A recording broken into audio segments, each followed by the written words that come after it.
Welcome, dear friend, to Luminous Uplift, a gentle sanctuary where science becomes a lullaby, and the wonders of our world are woven into stories that carry you softly toward rest. You have made it through another long and winding day, and now, at last, you can lay your worries down. Take a slow, easy breath, let your shoulders fall, and allow this moment to belong entirely to you. Here at Luminous Uplift, we believe that curiosity and calm can exist in the same quiet breath. We journey together through the most fascinating corners of our natural world, not with urgency or noise, but with the tender pace of a tide rolling in beneath a silver moon. Every story we tell is an invitation to feel both small and astonished in the most peaceful of ways. Tonight we descend together into the deep and luminous blue, where ancient creatures glide through cathedral waters in near-perfect silence. The ocean holds its secrets gently, and among the most magnificent of those secrets are the sharks, creatures far older than the mountains, moving through the dark with a quiet, timeless grace that has enchanted and humbled humanity for ages beyond counting. If these peaceful journeys speak to your heart, we warmly invite you to like this video and subscribe so we may continue finding you here, night after night, with another story waiting. Now, let us begin our journey into the deep. Close your eyes for a moment and let the world you know begin to soften at its edges. Let the sounds of your room, the small familiar hum of the night, gently recede like water pulling back from a shore. We are going somewhere very far away now, not in distance exactly, but in time. We are going to that deep and quiet place where the earth was still young and strange, where the continents had not yet found the shapes you learned in school, where the sky looked up at a moon that hung a little closer and a little larger than it does tonight. We are going to the beginning of something patient and extraordinary. We are going to the beginning of the shark. It helps perhaps to find a sense of scale before we begin, because the scale of what we are talking about is one of the most quietly astonishing things in all of natural history. When we say that sharks have existed for approximately 450 million years, our minds tend to nod politely and then let the number drift away, because numbers that large do not fit comfortably inside ordinary thinking. But try for just a moment to let that figure settle into you, the way warmth settles into cold hands. 450 million years. The Earth itself is only about 4.5 billion years old, which means that sharks have been alive for roughly 1/10 of the entire lifespan of this planet. They were swimming through ancient seas before there were any trees on land, before the first forest rustled in any wind, before the first leaf uncurled toward any sun, before the first root pressed down into any soil. There were sharks moving silently through the water, tracing their long, unhurried paths through an ocean that looked nothing like the one we know today. The world those earliest sharks inhabited was alien in almost every sense. The land masses were arranged in configurations that have no modern name. Shallow tropical seas spread across regions that are now desert or mountain or frozen tundra. The oxygen content of the atmosphere was different. The temperature of the water was different. Even the length of a single day was different. Shorter then than now, the Earth spinning with a slightly quicker turn before the long, slow drag of the moon's tidal gravity had pulled it into the more leisurely rotation we experience today. Everything was different, and yet into that different world, those early sharks arrived, and they found their purpose, and they stayed. What do we actually know about those first sharks, those distant ancestors swimming through the Silurian and Devonian periods? This is where the story becomes delicate and beautiful in a particular scientific way, because the fossil record for early sharks is like a conversation heard through walls, partial and fragmentary and yet still full of meaning. You see, sharks are built largely from cartilage rather than bone, and cartilage is a soft and impermanent material in the grand geological ledger. It dissolves, it disappears, it leaves almost nothing behind for the patient hands of time to press into stone. What survives, what endures, what washes up across the vast beaches of deep time are mostly teeth and scales, the small, hard denticle-like scales called dermal denticles that texture a shark's skin, and the teeth, always the teeth, because teeth are made of a mineral hardness that outlasts almost everything else a living body contains. So when we reach back into those earliest chapters, we are reading a story written almost entirely in teeth. Tiny, sharp, precise little teeth, scattered through ancient rock layers like fallen stars in a stone sky, each one a message in a bottle from a world we will never see. From these fragments, from these patient mineral whispers, paleontologists have built up a picture of creatures that were already, in their fundamental nature, unmistakably sharks. Already shaped by the logic of the sea, already refined by the pressure of predation and survival into something that worked, that fit, that belonged. Among the earliest sharks we can name and describe with some confidence is a creature called Cladocellaceae, who appeared in the fossil record around 380 million years ago during what geologists call the late Devonian period.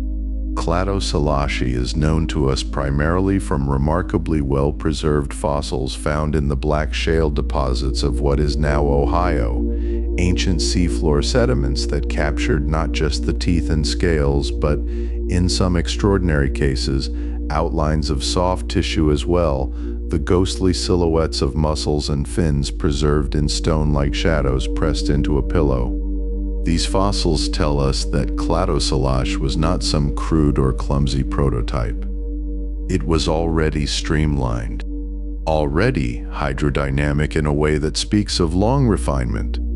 It had the forked tail fin, the swept-back pectoral fins, the torpedo body that we associate with fast, open-water swimming. It was already elegant, already purposeful, already, in its quiet way, beautiful. And this is something worth holding in your mind as you rest tonight, that elegance is not always the product of recent invention. Sometimes the deepest elegance is the oldest. Sometimes the form that works most perfectly is the one that has been tested not for years or decades, but for spans of time so vast they dissolve all ordinary comprehension. Cladocellaceae was not primitive in the way we sometimes lazily use that word. It was simply early. It was the first fluent sentence in a language that would be spoken, with variations and revisions and new dialects, for hundreds of millions of years to come. Now we must pause here and consider something that will perhaps do more than anything else to help you truly feel the age of sharks, to let it land somewhere deep and real inside you. Saturn, the planet Saturn, with its great luminous rings, those pale arcs of ice and dust that make it the most immediately recognizable and most quietly breathtaking object in our solar system. Those rings, so ancient seeming to human eyes, so suggestive of deep time and cosmic permanence, are actually, by the standards of the universe, quite young. Current scientific understanding places the formation of Saturn's rings somewhere between 10 million and 100 million years ago, which means that when you look up at Saturn through a telescope, when you see those rings glowing faintly in the dark, you're looking at something that formed after sharks had already been swimming in Earth's oceans for at minimum 350 million years. The rings of Saturn are newcomers. The rings of Saturn are, in a very real and measurable sense, younger than the shark. There is something in that fact that should stop the breath for just a moment, something that reorders the furniture of the cosmos in a quietly wonderful way. And consider, too, what was happening on Earth during all those intervening years, during those hundreds of millions of years when sharks were already present and the rings of Saturn had not yet formed. The continents were moving. They were drifting and colliding and pulling apart. They were building mountains and wearing them down to nothing, and building them again. Ice ages came and went. Seas rose and fell. Entire ecosystems arose and flourished and collapsed, and were replaced by other ecosystems that arose and flourished and collapsed in their turn. Through all of it, the shark persisted. Not unchanged, not static, because evolution does not permit stasis, but persistent, continuous, unbroken. And this brings us to perhaps the most extraordinary fact of all about sharks and deep time, the fact that speaks most loudly in the stillness of a night like this one. Sharks have survived every single one of the 5 great mass extinction events in Earth's history. Every one, the late Ordovician extinction, which may have wiped out more than 80% of all marine species, the late Devonian extinction with its prolonged cascading ecological collapse, the Permian-Triassic extinction, the most catastrophic of them all, the one sometimes called the Great Dying, when something in the neighborhood of 90 to 96% of all species on Earth were erased, the Triassic-Jurassic extinction, and finally the Cretaceous-Paleogene extinction, the one that ended the age of the non-avian dinosaurs, the one caused by the impact of a vast asteroid that struck the Yucatan Peninsula and wrapped the entire planet in a shroud of dust and darkness. Through all of these, through each of these titanic disruptions of life on Earth, the sharks endured. Something in their design, in the particular combination of flexibility and efficiency that their bodies and behaviors represented, was sufficient to see them through each catastrophe and out the other side, into whatever new world waited beyond the darkness. It is worth sitting with this for a moment in the quietness of where you are right now. Think of everything that has been lost. Think of the trilobites, those elegant armored arthropods that dominated the Paleozoic seas for nearly 300 million years, gone. Think of the great marine reptiles, the ichthyosaurs and plesiosaurs, gone. Think of the ammonites with their beautiful spiral shells, gone. Think of the non-avian dinosaurs themselves, those extraordinary animals that ruled the land for over 160 million years, gone, all of them, gone in the dark that followed that ancient impact, in the long cold that came after the fires. And the shark swam on, into the Paleocene, into the Eocene, into the Oligocene, into the Miocene, where creatures like the legendary megalodon would arise and define the ocean's food web for millions of years before departing in their turn. Through the Pliocene and into the Pleistocene and into the world as we know it now, populated by forms that are still recognizably, fundamentally, unmistakably sharks. There is a kind of peace available in this knowledge if you let yourself feel it.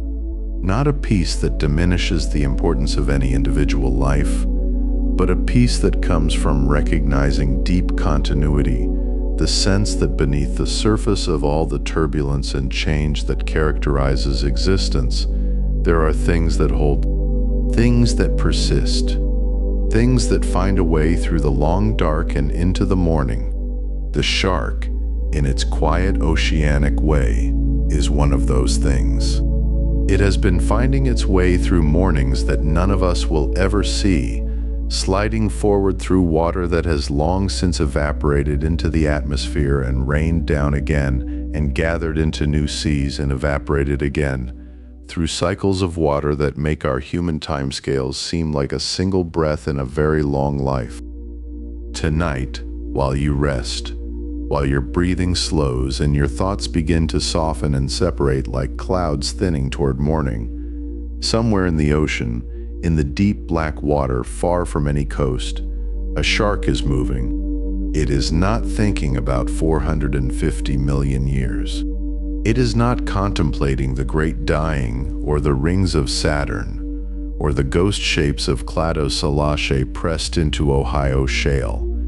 It is simply moving, the way it has always moved, the way it was built to move by the long, patient pressures of deep time, its tail sweeping side to side in that slow, hypnotic rhythm, its gills filtering the cold water, its body a sentence in a language older than any forest, older than any flower, older than the first insect that ever buzzed in any summer air. The teeth in its jaws are the inheritors of those tiny mineralized teeth scattered through ancient Silurian rock. The scales on its skin are the inheritors of those dermal denticles that were among the only parts of its earliest ancestors durable enough to survive the unimaginable compression of geological time.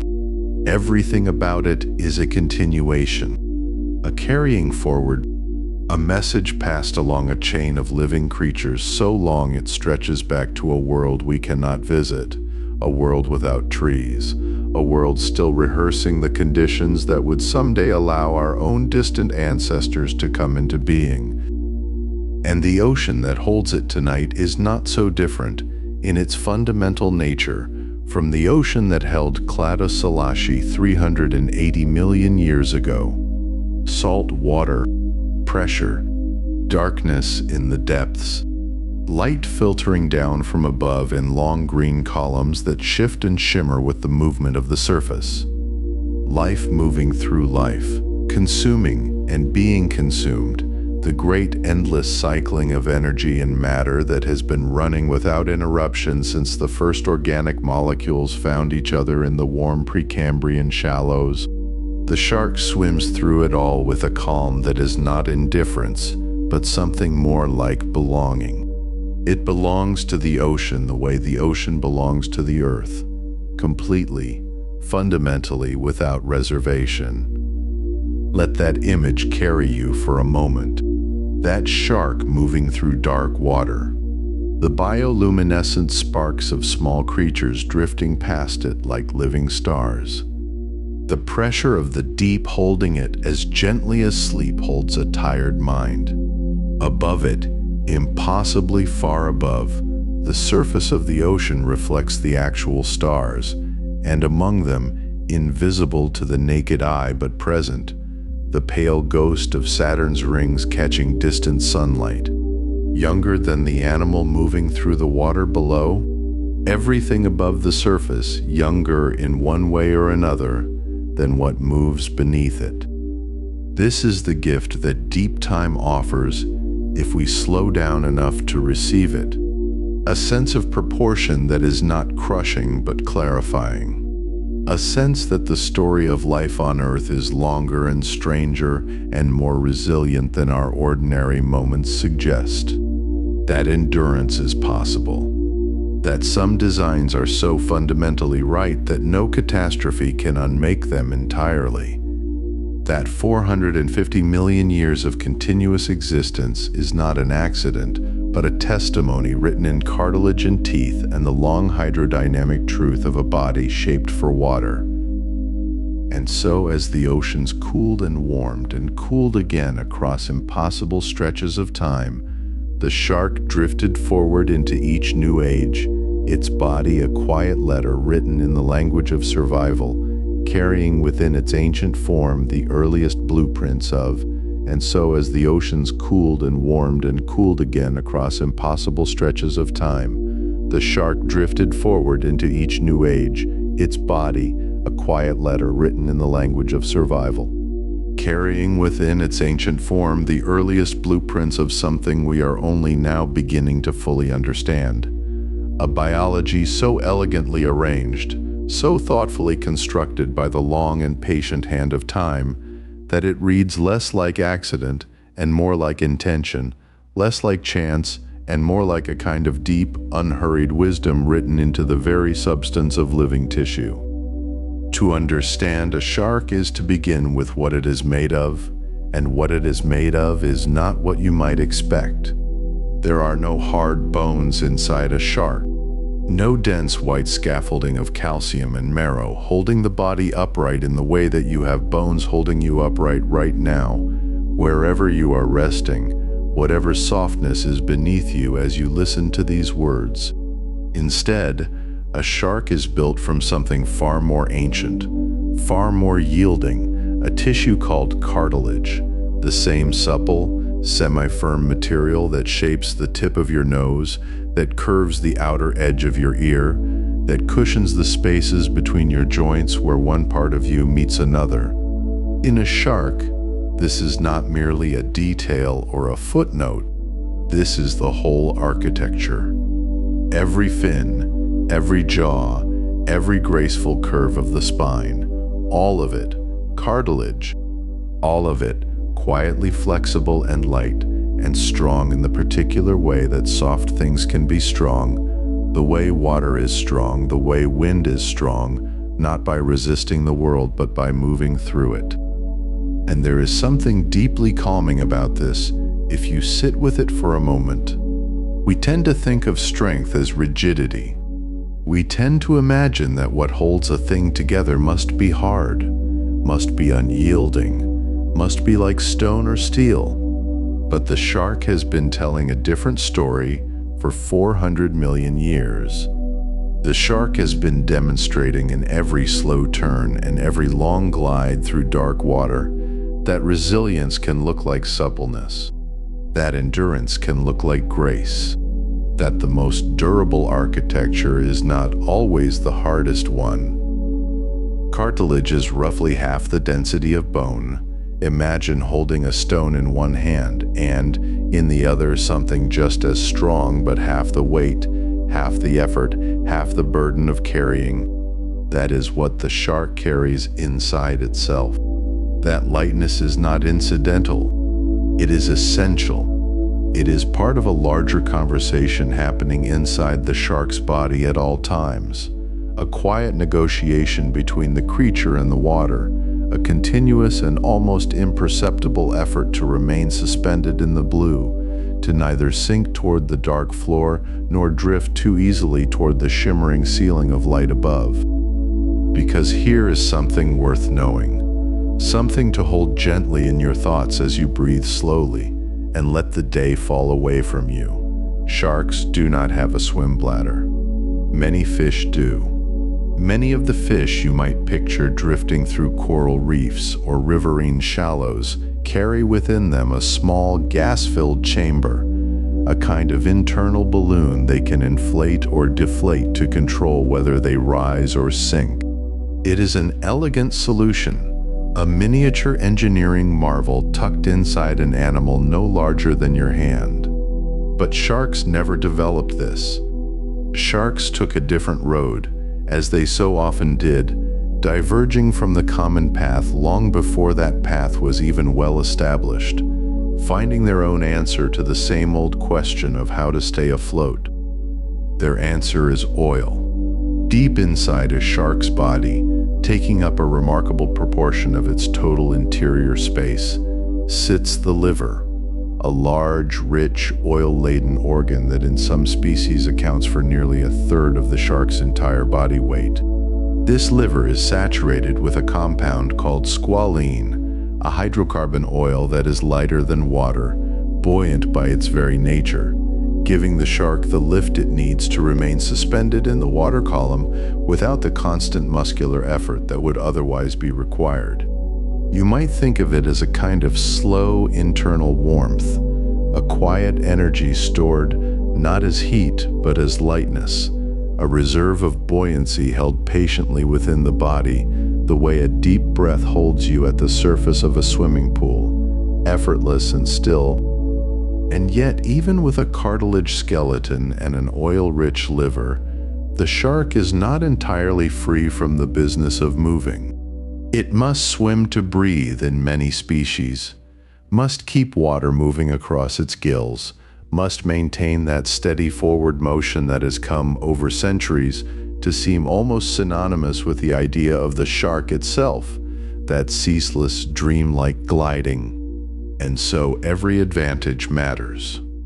Every fraction of drag reduced, every small efficiency gained, adds up across the miles and the years and the generations into something profound, something that makes the difference between a creature that survives and a creature that merely endures. This is where the skin becomes extraordinary. Not just the bones, or rather the cartilage, and not just the liver, but the very surface of the shark, the outermost edge of the animal where it meets the water, is a kind of marvel of functional design. Shark skin is not smooth, though it can feel smooth in one direction, the direction of the current, the direction the shark was always meant to move. Look at it under a microscope, and you find that it is covered, entirely, beautifully, intricately covered in structures called dermal denticles. The name means roughly small skin teeth, and that is precisely what they are. Tiny, tooth-like scales, each one shaped with exquisite specificity, each one angled and ridged and curved in a way that is not random, not accidental, but the result of millions upon millions of years of refinement.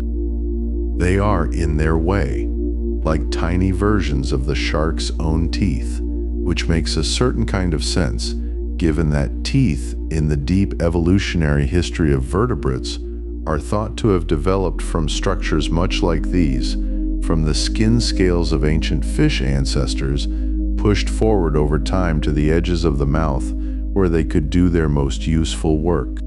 So there is a lineage here, a thread connecting the outermost layer of the shark's skin to the rows of teeth it carries, a family resemblance running through the whole surface of the animal, a reminder that in biology nothing is wholly separate, everything is kin to something else. But what the dermal denticles do in their particular arrangement on a living, swimming shark is something that engineers and designers have spent decades trying to understand and replicate. They reduce drag.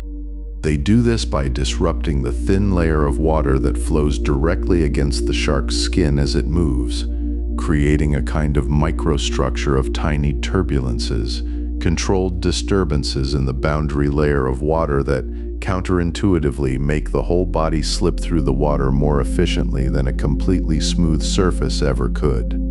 The water does not cling. It flows. It parts and rejoins and moves along the flanks of the shark with a fluency that seems almost cooperative, almost willing, as though the ocean itself is helping the shark along on its endless journey. This efficiency is so remarkable, so quietly astonishing, that the people who design swimsuits, the technical, performance-oriented garments worn by competitive swimmers at the highest levels of the sport, have spent considerable effort studying dermal denticles and modeling fabrics after them. There is something wonderful about this, something that feels like a kind of tribute, a recognition that the ocean has already solved many of the problems we spend lifetimes trying to work out in laboratories and design studios. The shark did not need a drawing board or a testing facility. The shark only needed time. And time it has had in quantities that dwarf anything we can truly imagine. Quantities of time so vast they become almost abstract, almost like a color you cannot quite see, or a sound pitched just beyond the range of hearing. Think for a moment of those swimsuit designers, leaning over their desks in the quiet hum of some brightly lit office, studying images of shark skin magnified hundreds of times, tracing with their fingertips the tiny ridges and valleys of the denticle patterns, trying to translate something ancient and organic into something woven and worn and capable of carrying a human body through water, just a fraction faster, just a fraction more smoothly. There is a kind of humility in that gesture, a kind of listening, the recognition that nature, given enough time, produces solutions of extraordinary subtlety and sophistication, and that the wisest thing a human engineer can sometimes do is simply pay attention, simply observe, simply follow the long, quiet lesson being offered. And when you imagine the shark itself moving through water in the deep of night, in the lightless middle distances of an open ocean, the denticles doing their silent work, the cartilage flexing almost imperceptibly with each slow undulation of the tail, the oil-rich liver holding the body in its buoyant balance, the whole animal so perfectly calibrated for this particular life, in this particular element, there is something restful about it, something almost lullaby-like. Because here is a creature that has found its place completely, that has, over the course of an unimaginable span of time, arrived at a form so suited to its world that it barely needs to try. It moves through the water the way sleep moves through a tired mind, without struggle, without effort, flowing into the available space with a kind of deep and natural ease.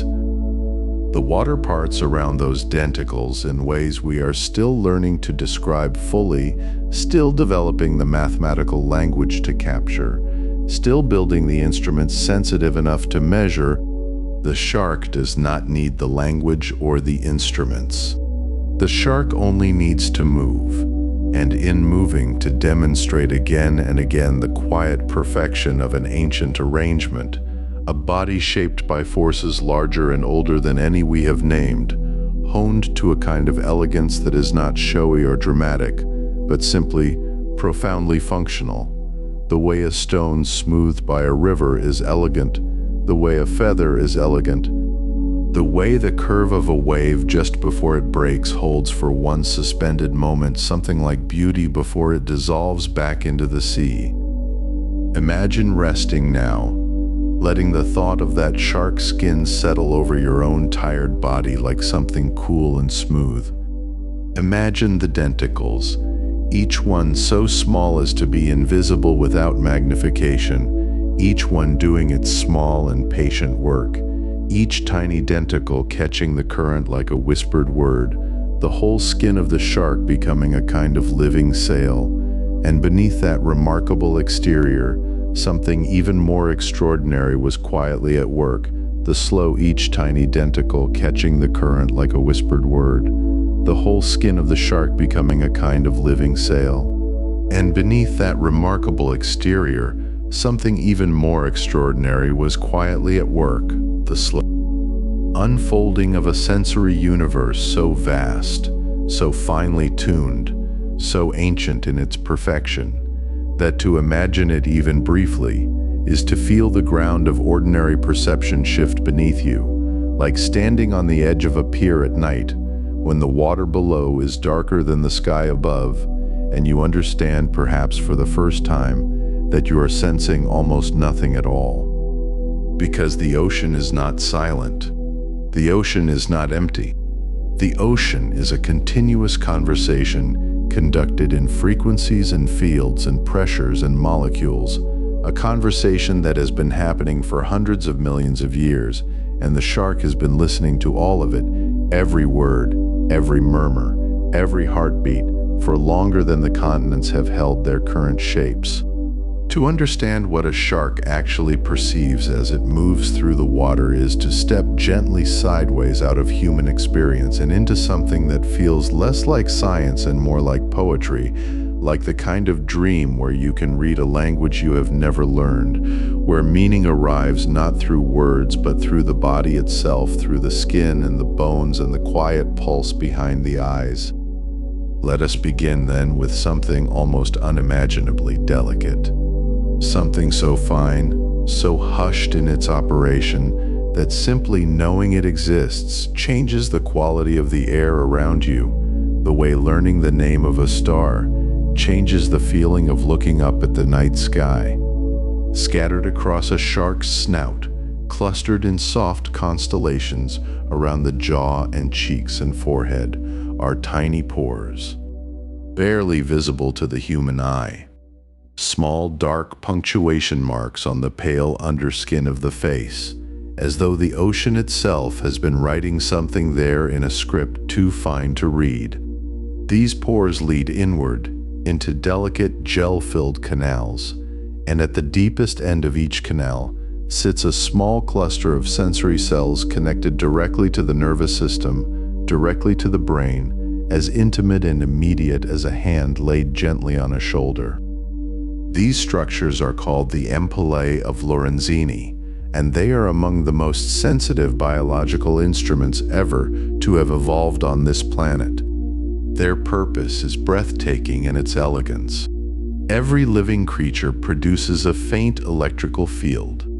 Every beating heart, every firing nerve, every muscle that contracts and releases generates a tiny electromagnetic signature, a kind of biological glow that radiates outward into the surrounding water.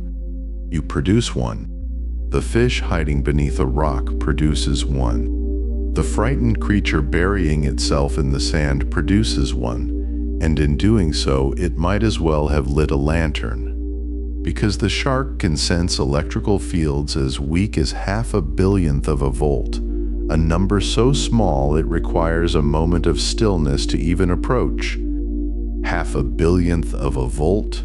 The voltage produced by a single nerve impulse in a creature the shark has not yet seen, has not yet smelled, may not even be facing. The ocean, to a shark equipped with its ampullae, is threaded through with these invisible signatures, these soft, luminous traces of living things, and the shark moves through them the way you might move through a darkened room where every object you know is exactly where you remember it, each one announcing itself to you in a language older than sight. There is something almost tender about this, something that belongs more to lullabies than to the sharp world of predation. Imagine being able to feel the heartbeat of something you cannot see. Imagine the world rendered not in light and shape, but in the slow electromagnetic songs of living bodies, each one distinct, each one carrying its own frequency, its own rhythm, the signature of its species, and its fear and its health and its hunger. Sharks do not simply hunt. They listen in this extraordinarily deep sense, and what they hear is the secret electrical life of the ocean, every creature's quiet confession of its own existence. And the gel inside those ampullae, that soft transparent substance filling each of those delicate canals, conducts electricity with remarkable efficiency. It has been studied, admired, and in some ways still puzzles the researchers who have dedicated years of careful attention to understanding it. The gel appears to be tuned, in a sense, optimized by millions of years of evolutionary pressure to transmit the subtlest possible signals with the least possible distortion, like a perfectly maintained instrument in a concert hall built entirely from living tissue.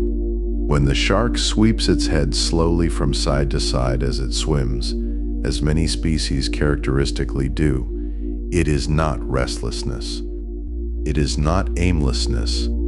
It is the slow, steady sweep of an extraordinarily sensitive antenna, sampling the electrical texture of the water ahead, triangulating the sources of those faint fields, building a map of the living world around it that no human instrument could replicate without filling an entire building with equipment. But the ampullae of Lorenzini are only one note in this symphony. There is another system running alongside them, older perhaps in some ways, more primal in its feeling, like the rhythm section beneath the melody. It is called the lateral line, and it runs along both sides of the shark's body in a faint, barely perceptible groove, a continuous channel filled with fluid and lined with hair-like sensory cells that are almost absurdly sensitive to the movement of water, to pressure changes, to the tiny turbulent wakes left behind by other creatures moving through the darkness, to the distant thump of a tail, the faint bow wave of a fish 20 meters away, the subtle shift in current created by something large and alive doing something somewhere in the blue distance. The lateral line allows sharks to sense vibrations and pressure changes from great distances, and this phrase, which seems simple enough when written down, opens into something truly astonishing when you sit with it for a moment in the quiet before sleep. Think of what it means to feel the movement of something you cannot see, cannot smell, have no direct sensory contact with at all, simply by perceiving the way it disturbs the medium you both inhabit. It is like hearing music through the walls of a house, not just the beat, but the melody, not just that there is music, but something of what it means.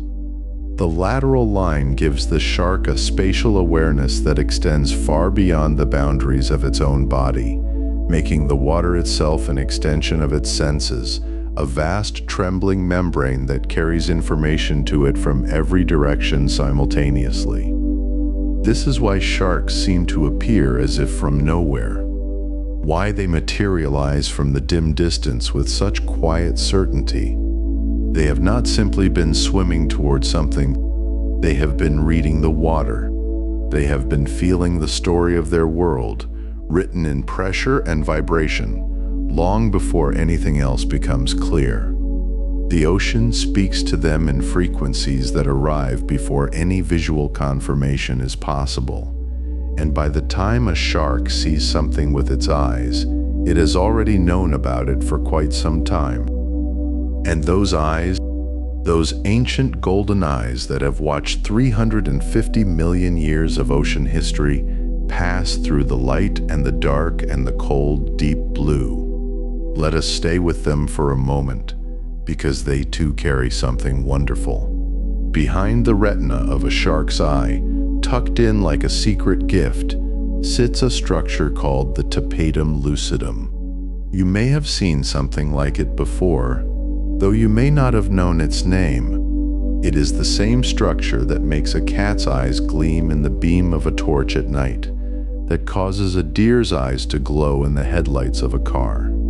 A mirror-like layer of cells that sits behind the light-sensitive cells of the retina and reflects incoming light back through them a second time, effectively doubling the amount of light available for the eye to process. In the permanent twilight of deeper water, in the soft gray murk of dawn and dusk, when light arrives at the ocean surface only at an angle and then is swallowed quickly by the water column, this structure transforms what might otherwise be an impenetrable dimness into something the shark can navigate with confidence and clarity. There is something beautiful about this, something almost mythological. A mirror inside the eye, a structure that catches light and gives it back, that refuses to let any photon pass through unused, that treats even the faintest glimmer of available light as precious as worth saving. It speaks to an animal perfectly shaped for its world, every system tuned and adjusted and refined over unimaginable spans of time, until even the way light bounces inside its skull has been optimized for the specific conditions of the ocean it was born to inhabit. Nothing wasted, nothing accidental. Every detail of this creature's sensory architecture arrived at through the slow, patient, inexorable pressure of need, meeting possibility across hundreds of millions of years. And then there is the smell. Oh, the smell. Perhaps the most storied of all the shark's senses, the one most embedded in the human imagination, the one that has drifted deepest into myth and legend, and the particular kind of breathless fear that can make a perfectly calm swimming pool feel suddenly vast and uncertain. The shark's olfactory system is, by almost any measure, one of the most remarkable in the animal kingdom.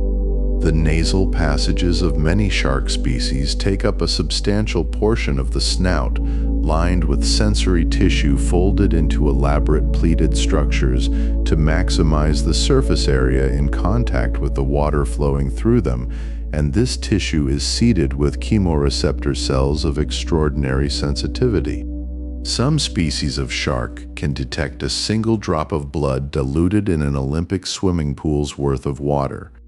One drop, one small crimson punctuation mark distributed through more than 2.5 million liters, thinned and scattered and dispersed until it is present in each liter of water only as an almost impossibly faint chemical memory of itself, and still the shark finds it. Still the signal arrives, still the brain processes it, still the animal adjusts its course and begins, slowly and with absolute certainty, to follow the gradient toward its source. This is not simply a matter of sensitivity, remarkable as that sensitivity is. It is a matter of directional reading, of being able to detect not just the presence of a chemical trace but its concentration, to sense where it is stronger and where it is weaker, to understand the shape of the plume spreading through the current, to follow that shape backward through the water to its origin the way you might follow a trail of wood smoke back through a forest to a fire you have never seen but know with perfect certainty is there.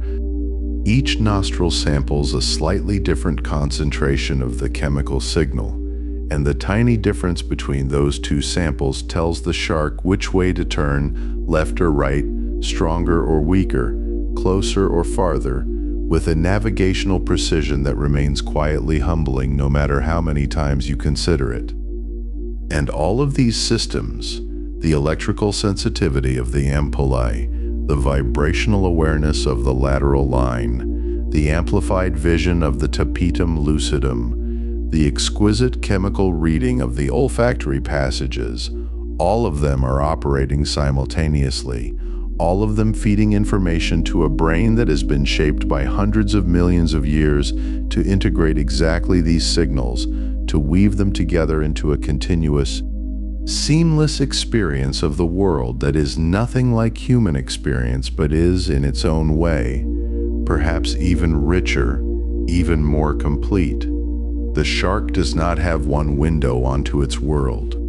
It has many, all of them open at once, all of them streaming their particular kind of information into a central awareness that moves through the water like a slow question to which the ocean is always answering.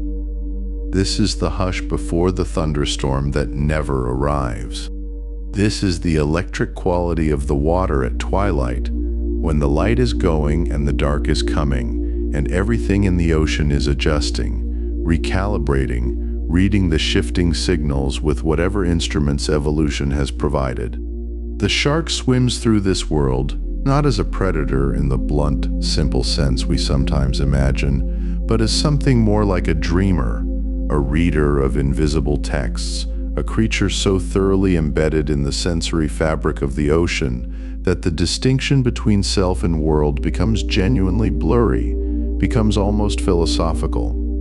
Where does the shark end and the ocean begin, when the ocean is speaking directly to its nervous system through a dozen different channels, when every molecule and vibration and electrical whisper in the water is being received and interpreted and understood?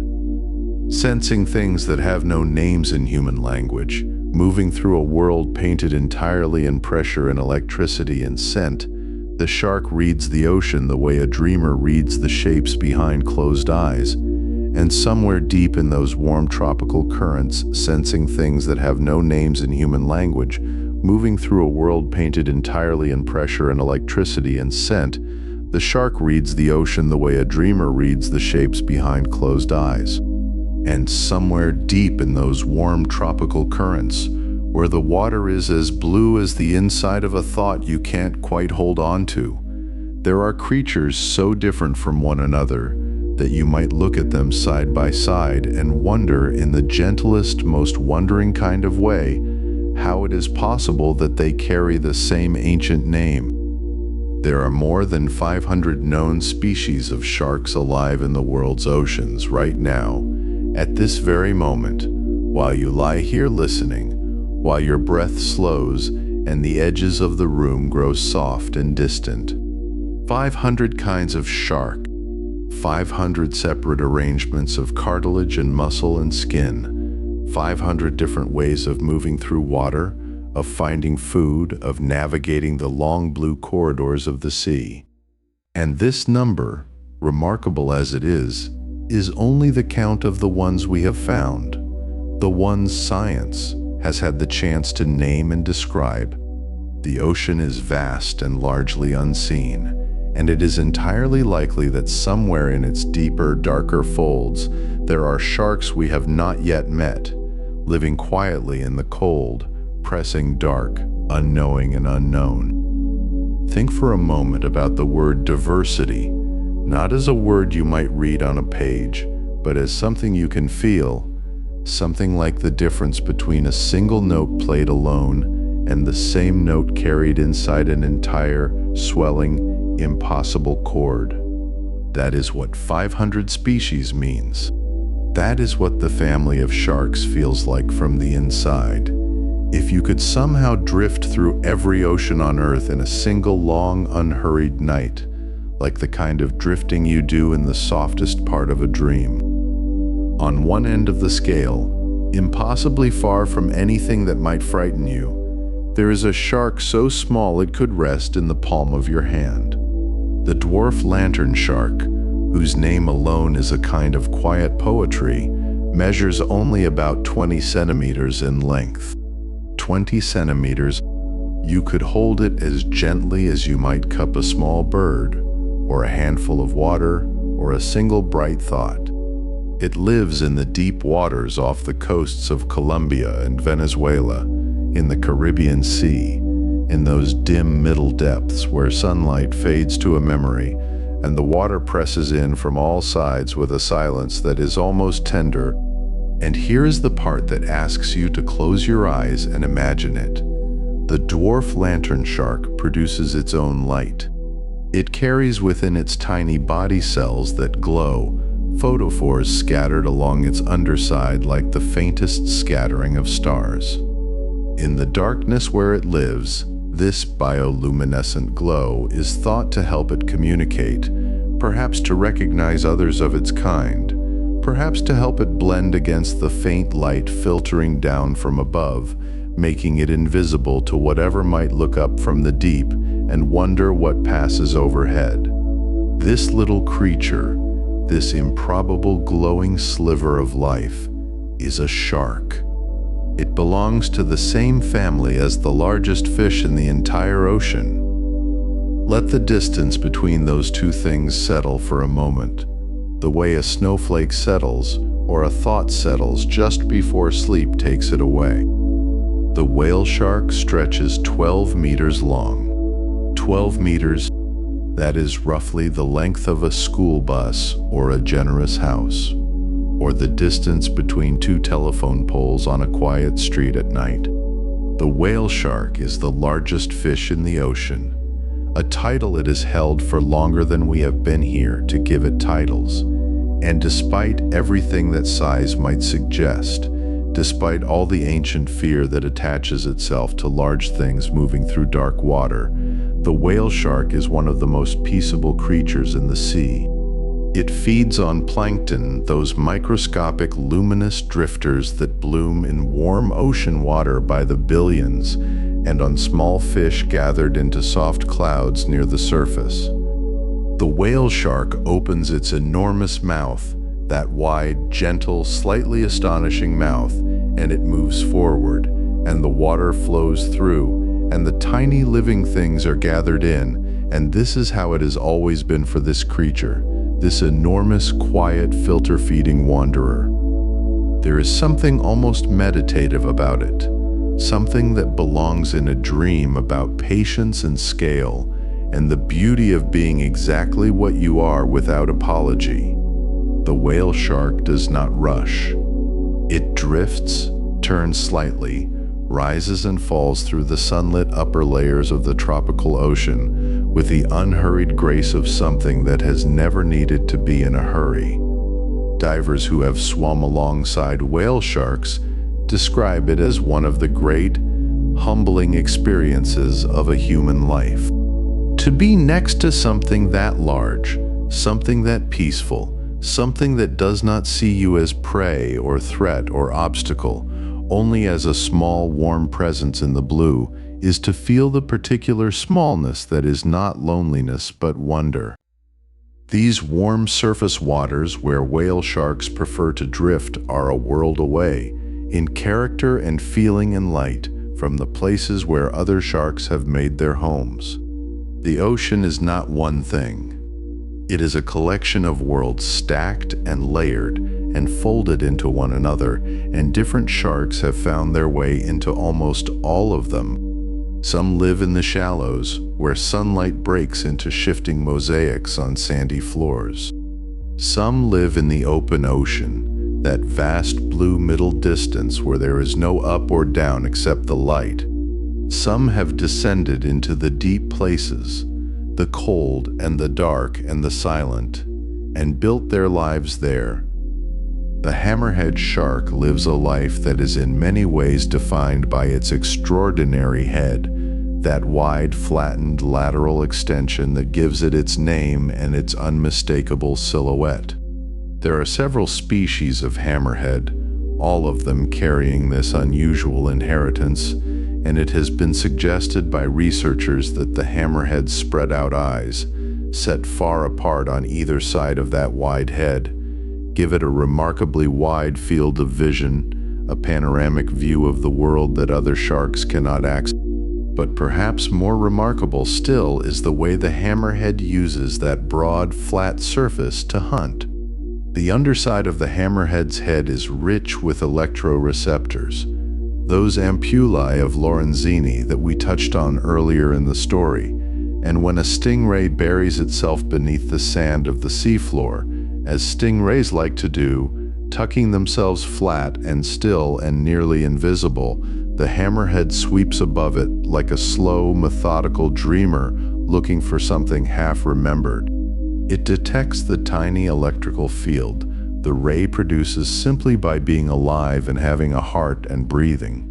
And then in a movement that is both practical and somehow elegant, it pins the stingray against the seafloor with that wide head, holding it firmly while it feeds. It is a tool shaped by millions of years, as precise as any instrument, as purposeful as a key turned in a lock it was made to fit. There is a certain satisfaction in thinking about this, in the sleepy, unhurried way that nighttime thoughts sometimes bring. The idea that a body part could be so perfectly evolved for a specific purpose that the strange and the unusual might be not a flaw but a gift, not an accident, but an answer.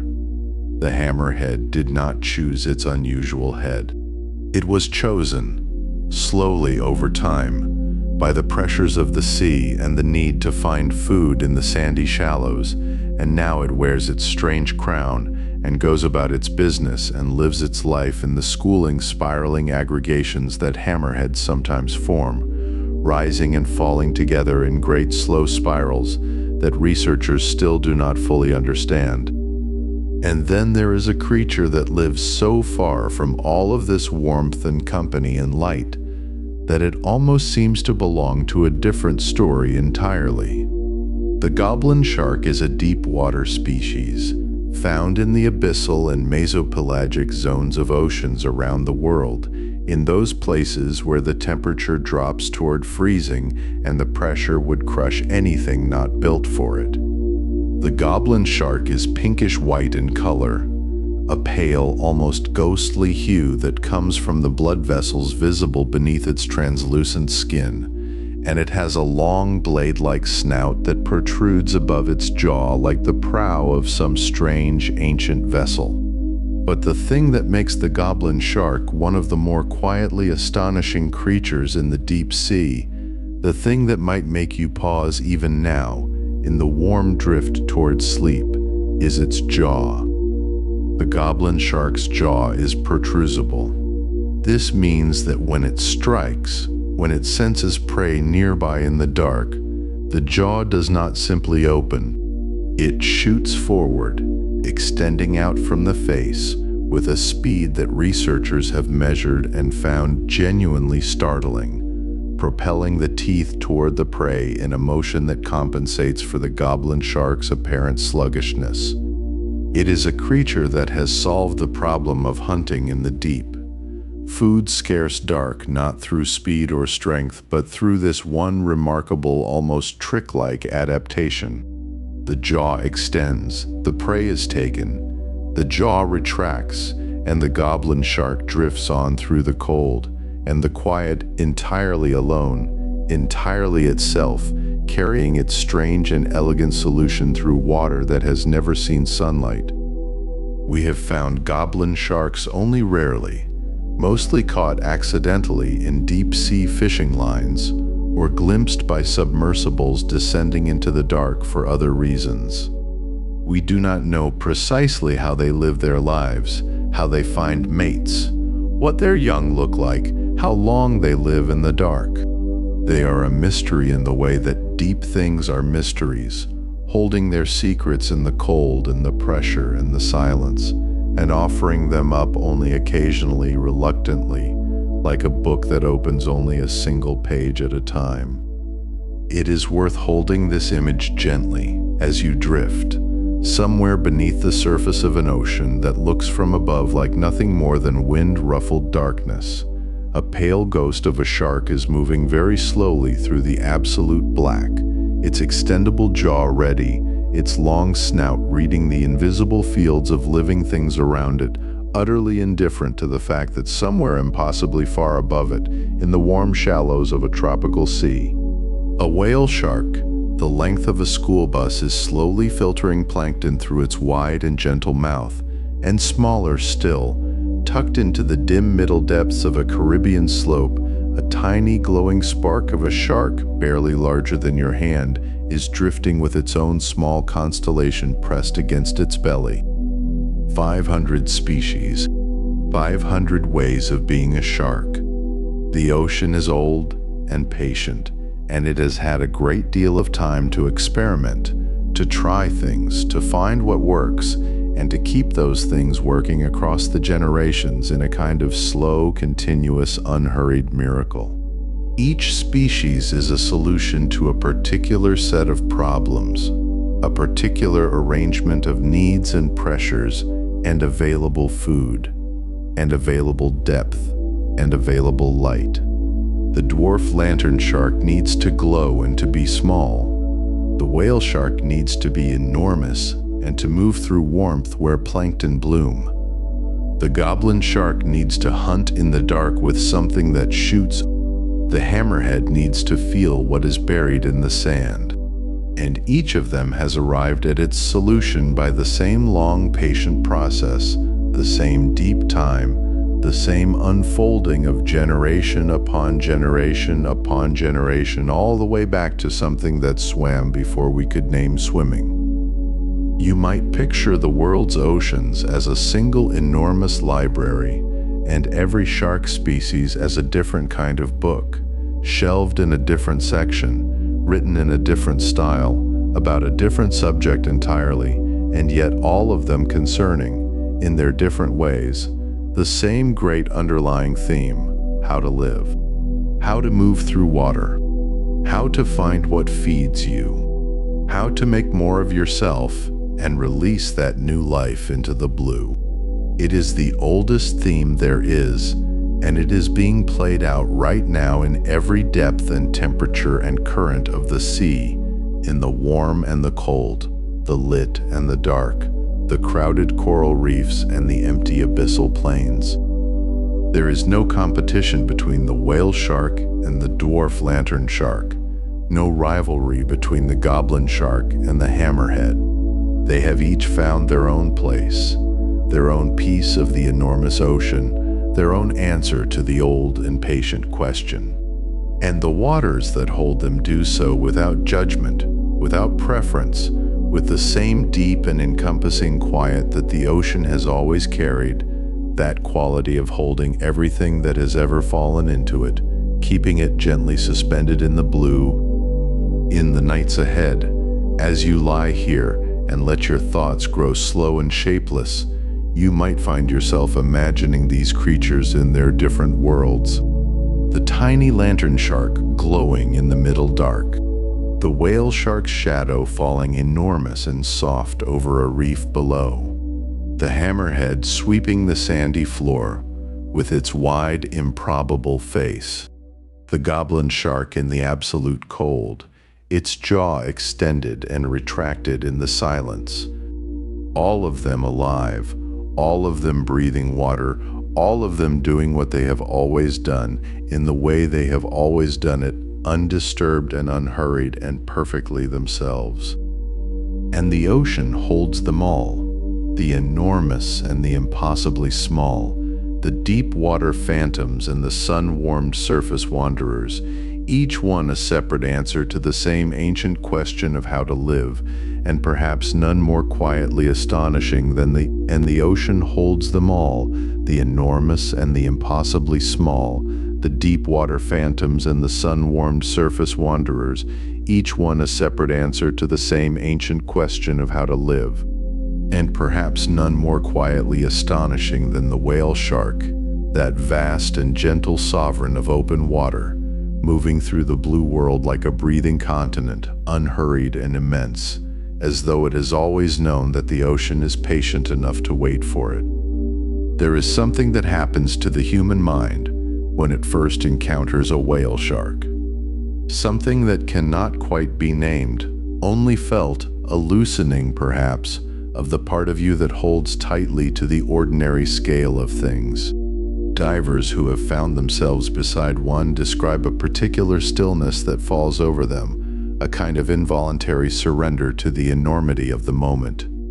Because the whale shark is not merely large the way a building is large, or a tree, or a ship.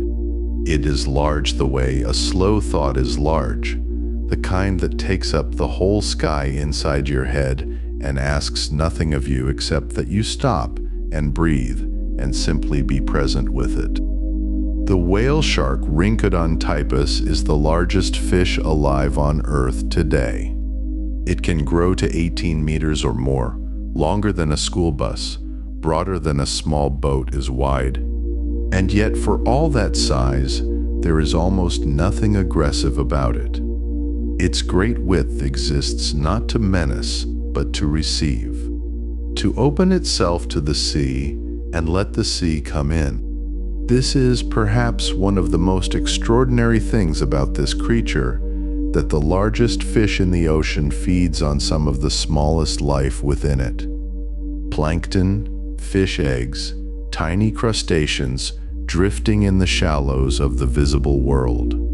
The whale shark opens its wide, flat mouth, sometimes 1.5 meters across, and moves forward slowly, letting the water flow in and back out through its gill rakers, which act like the finest of sieves, collecting all that minute abundance, straining nourishment from what the rest of the ocean might overlook entirely. Watch it feed, and you understand something new about patience.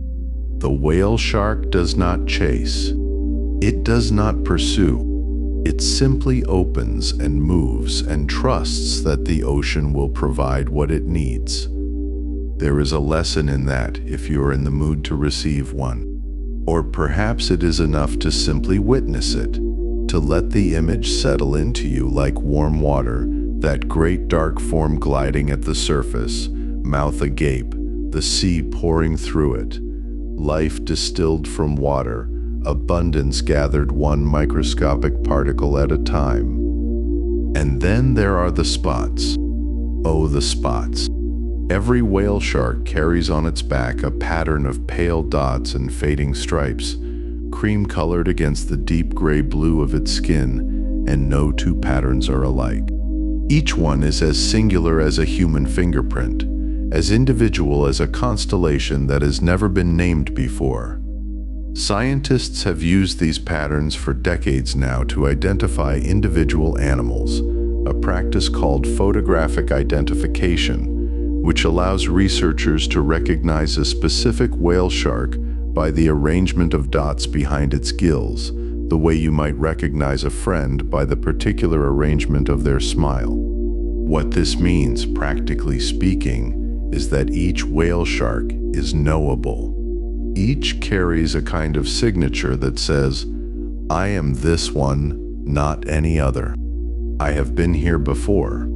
I will pass through again." And pass through they do. For whale sharks are travelers of the most magnificent kind, slow travelers, oceanic wanderers, undertaking migrations across entire ocean basins that can stretch for thousands of miles. A whale shark tagged off the coast of Mexico might reappear months later near the Philippines, having moved across the Pacific with the same unhurried determination that characterizes everything about it. These migrations are not random. They follow the blooms of plankton, the seasonal upwellings of cold, nutrient-rich water, the gathering places where fish spawn in dense clouds and the surface of the sea turns thick with eggs and larvae, an offering laid out for those patient enough to arrive at the right moment. The whale shark arrives at the right moment. It has been arriving at the right moments following these routes for a very long time. How long exactly? This is where the story deepens into something almost impossible to fully absorb. Whale sharks are believed to live up to 130 years, placing them among the longest-lived fish on Earth. 130 years. Pause with that number for a moment. A whale shark alive today might have been born in the late 19th century. It might have been moving through warm Pacific water when the first submarines were being tested, when the Wright brothers had not yet lifted from the ground, when vast stretches of ocean were still unmapped and the deep water was still truly unknown.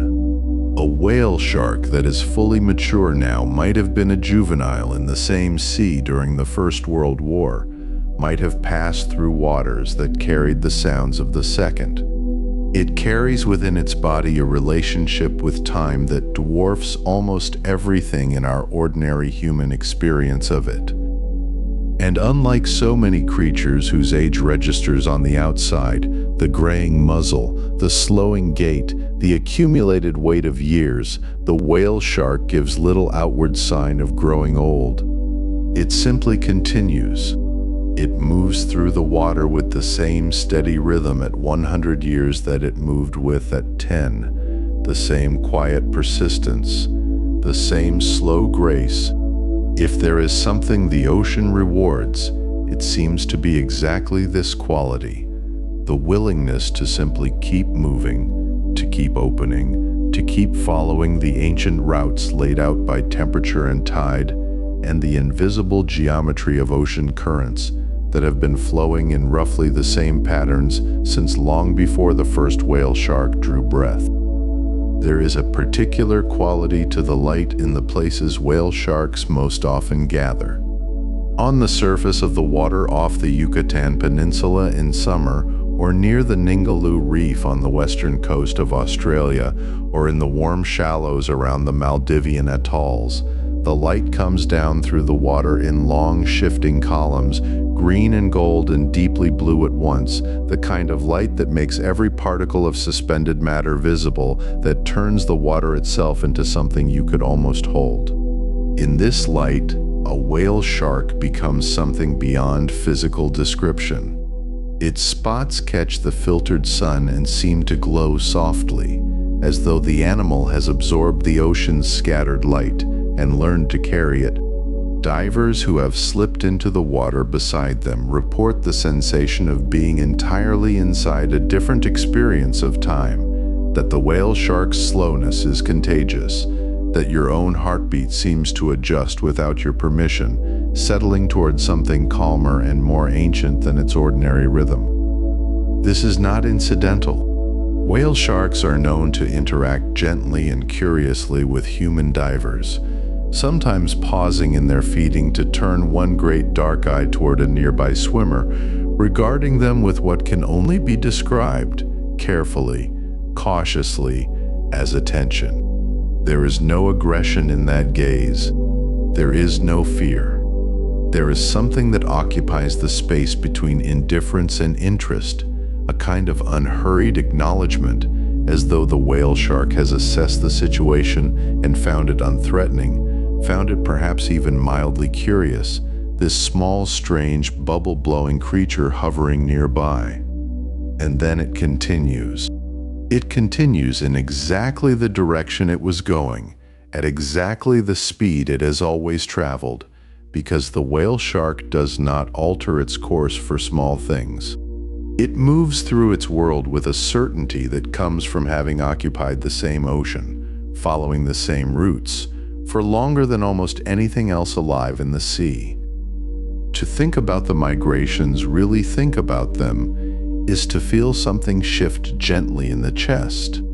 Thousands of miles, across entire ocean basins, alone, or in loose aggregations that gather briefly at feeding grounds and then dissolve again into the vast blue distance.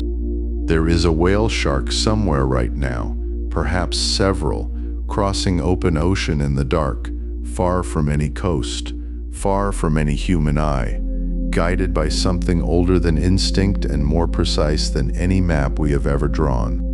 It feels the water temperature with its skin. It reads chemical gradients in the water the way you might read a page of directions, following the faint upstream trail of a plankton bloom toward wherever it becomes richest, toward wherever the sea is giving most generously of itself. It does this alone in the dark, across thousands of miles of open water, having done it dozens of times before, having learned the ocean's seasonal rhythms over a century of patient travel.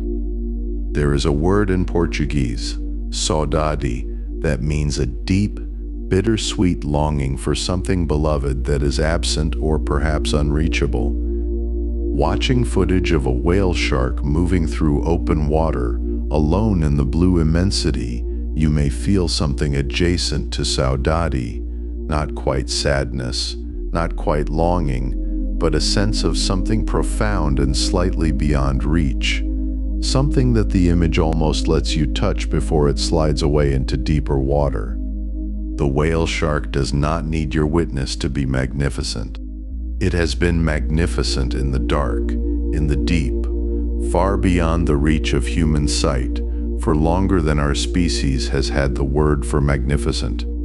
But there is something that happens to you when you do witness it, some recalibration of scale that stays with you afterward, some gentle adjustment to the way you understand your own brief flicker of a life against the long, slow, spotted body of this ancient and enormous fish moving through its century of open water. Filter feeding as a strategy requires a particular relationship with abundance.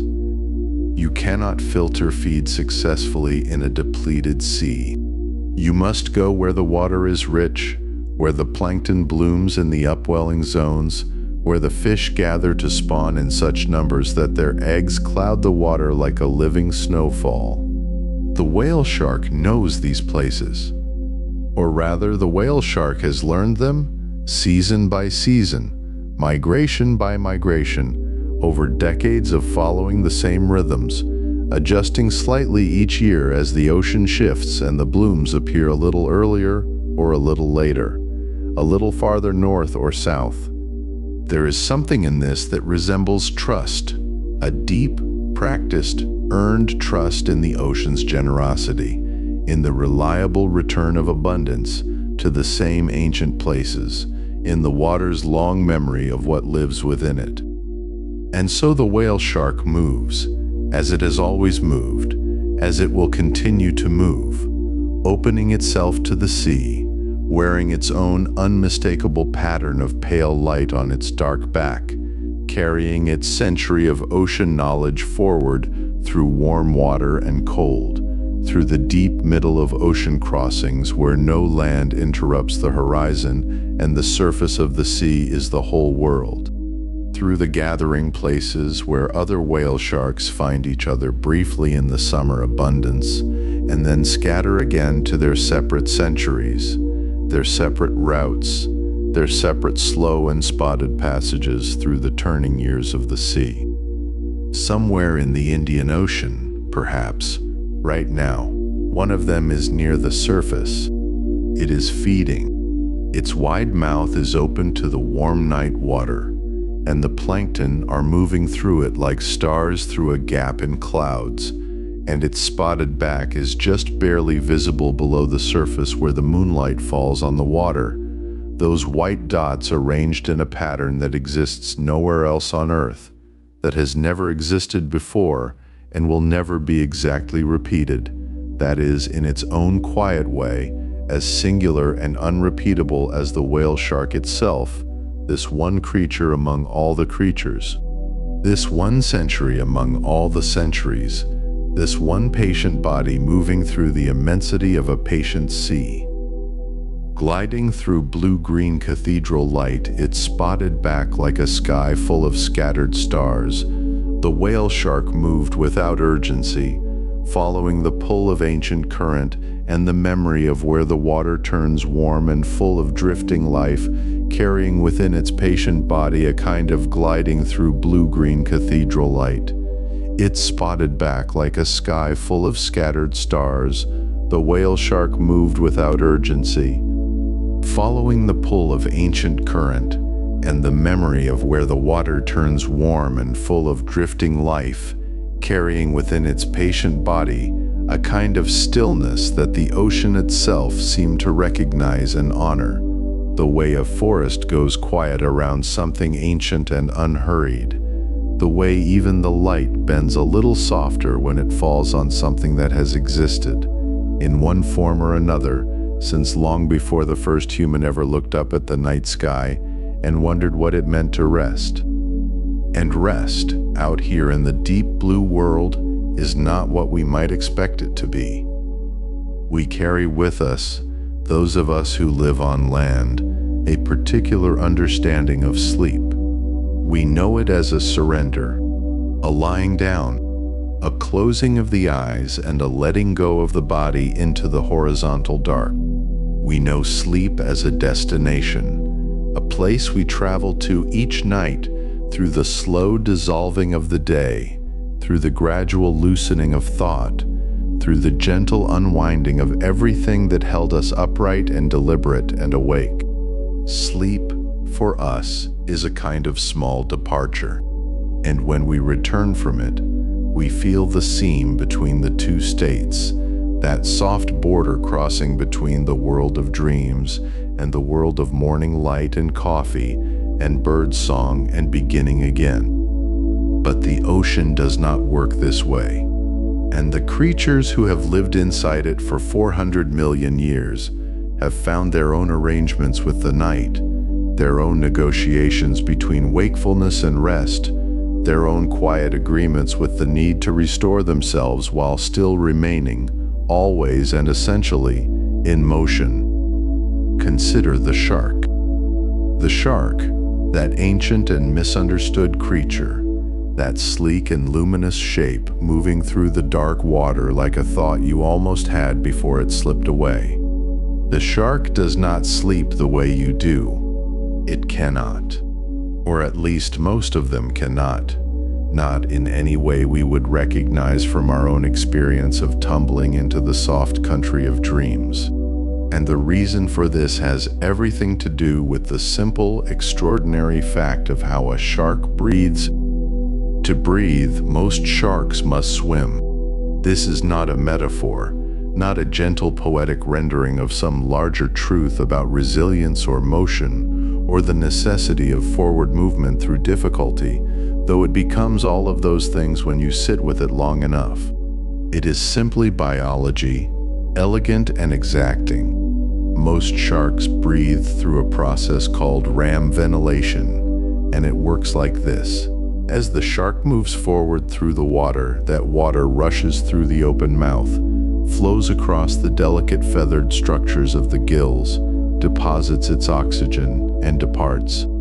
The shark in this sense is not so much swimming through the water as it is drawing the water through itself, using the momentum of its own body to do the work of breathing, the way a kite uses the wind not just to rise but to stay alive in the air. stops swimming, and the water stops moving. The gills fall still. The breath fails. And so the shark moves.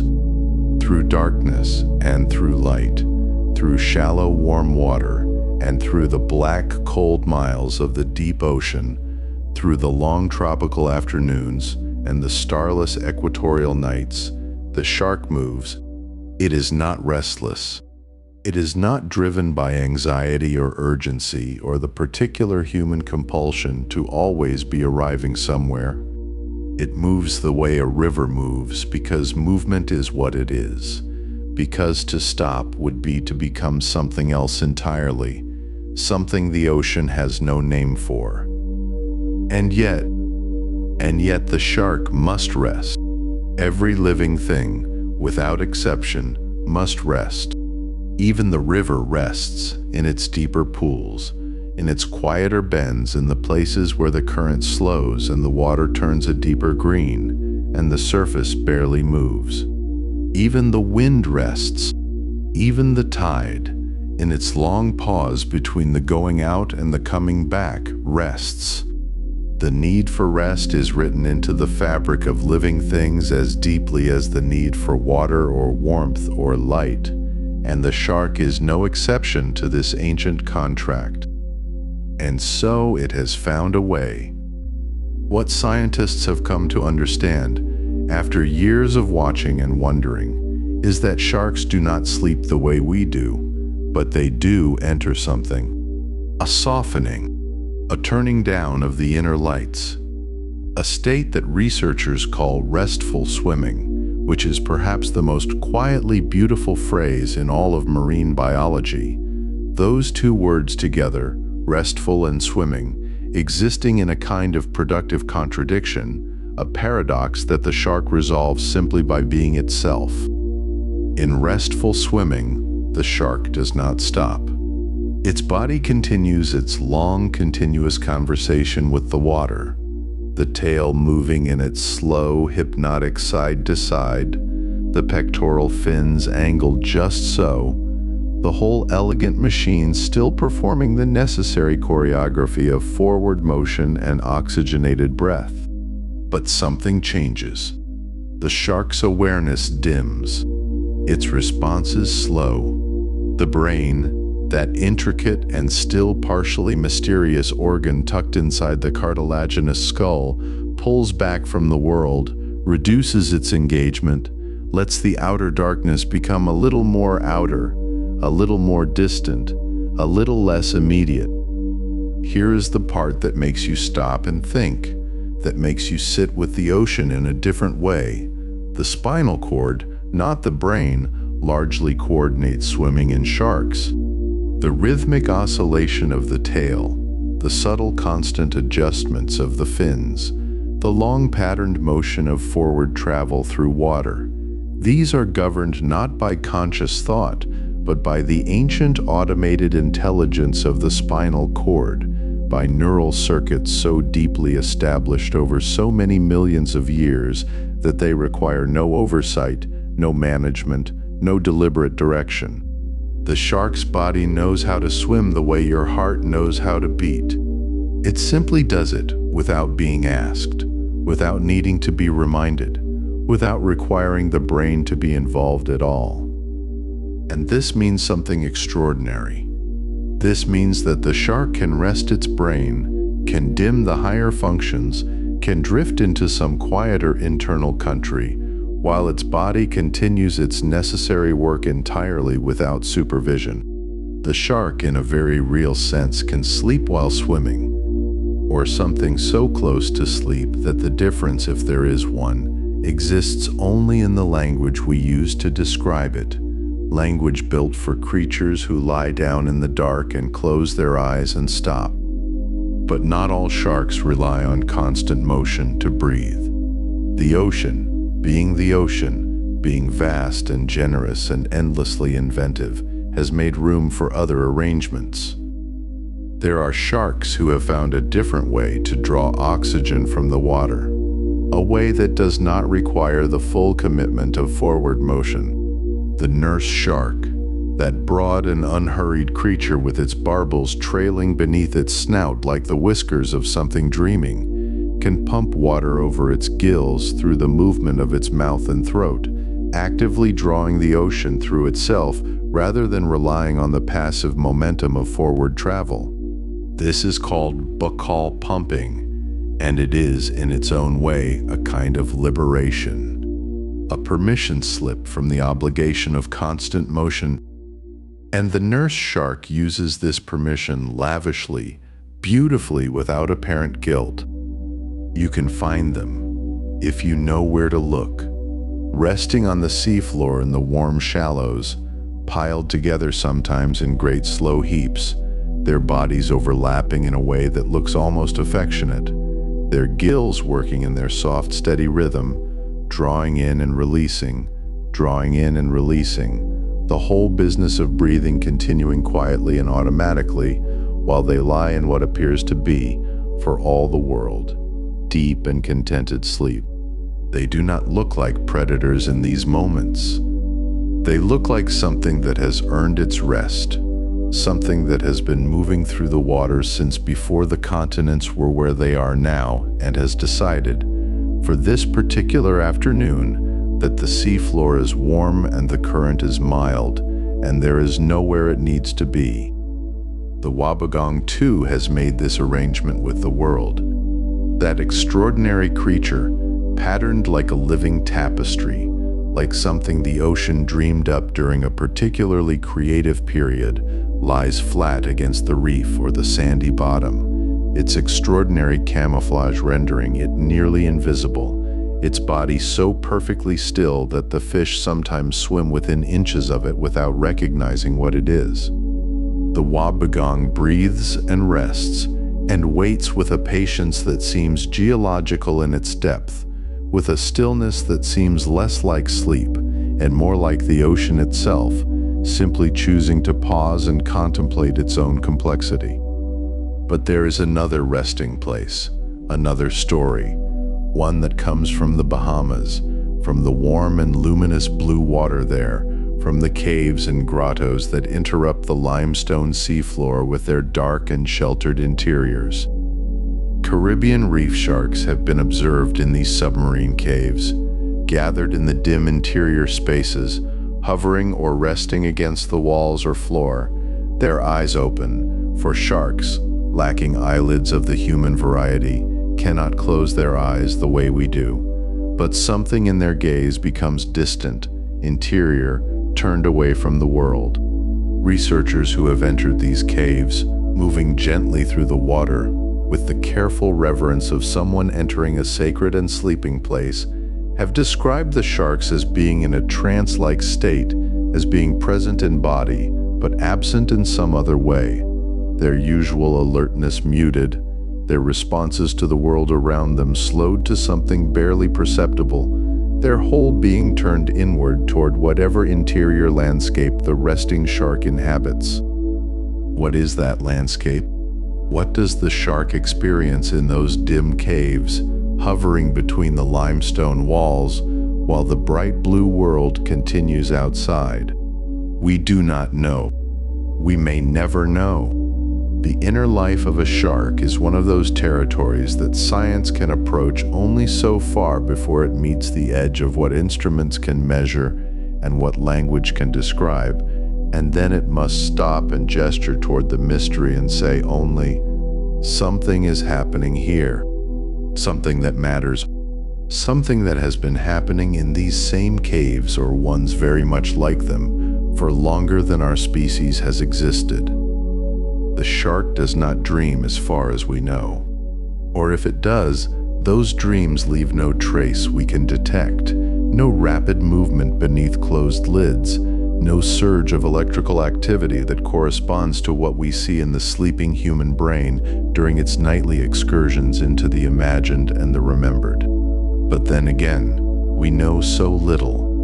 We know so extraordinarily little about what happens inside any mind that is not our own, and the shark's mind is as far from ours as any on this planet, shaped by different pressures, different needs, different millions of years of particular becoming. What we can say is that the shark in its restful state, whether hovering in a Bahamian cave or drifting in slow circles through open water or lying on a sandy bottom with its gills pumping their quiet rhythm, has arrived at some arrangement with the world. It has found its version of the letting go, its version of the setting down of the ordinary vigilance, the ordinary engagement with the lit and busy surface of things.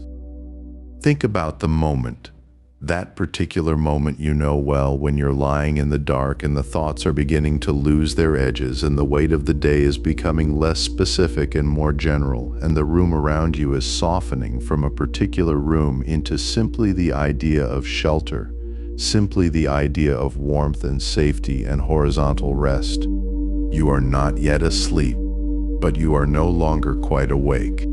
You exist in that threshold place, that liminal country between the two states, that place that has no precise name in English, though some other languages have reached toward it, that floating, weightless, barely tethered moment of almost. The shark exists in something like this, but stretched across hours, perhaps, rather than minutes. Or perhaps across its whole life. Perhaps the restful swimming is not an exception to the shark's existence, but a permanent condition, a way of being that is always slightly pulled back from full waking, always slightly held in reserve, always hovering at that threshold, the way the shark itself hovers in the water column, neither rising nor falling, suspended between the surface and the dark below. Half in motion and half in rest, the shark exists in a state that human language has never quite found the right word for. Not asleep, not awake, but something softer and older than either, drifting along the thermocline the way a breath drifts through a room at night, and it is in this half in motion and half in rest.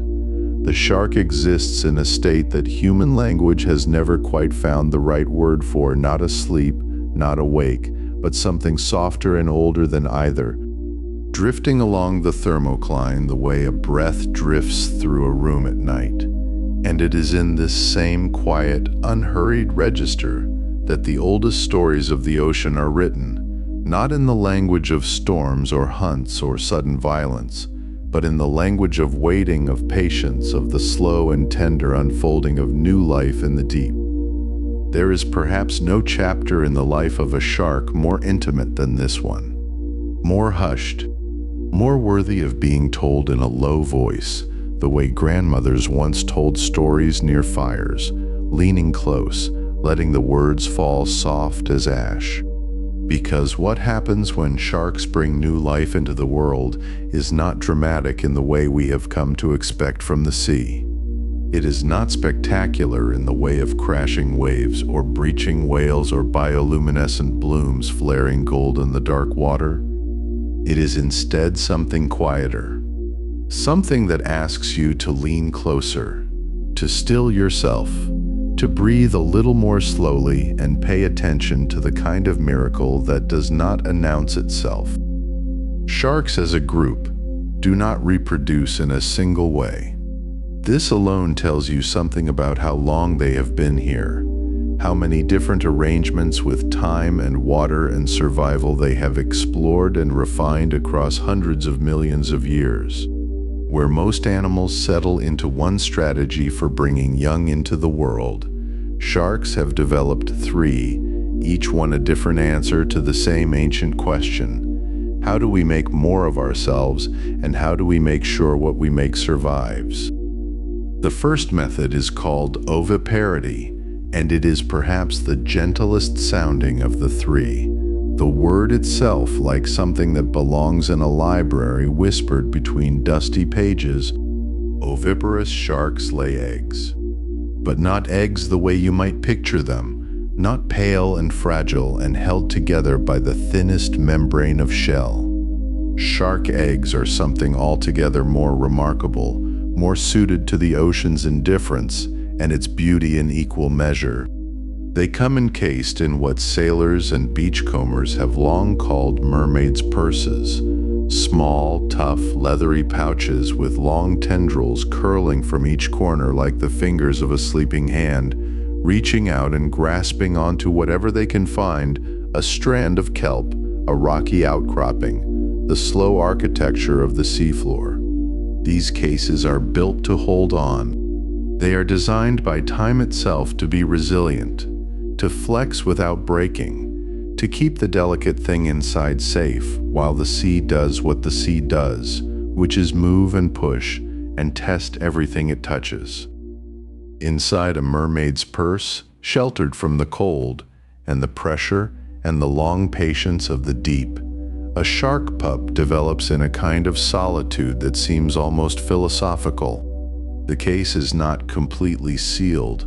Small slits allow water to flow through, carrying oxygen, carrying the faint chemical signatures of the world outside, letting the developing shark breathe in its small, slow way while it grows.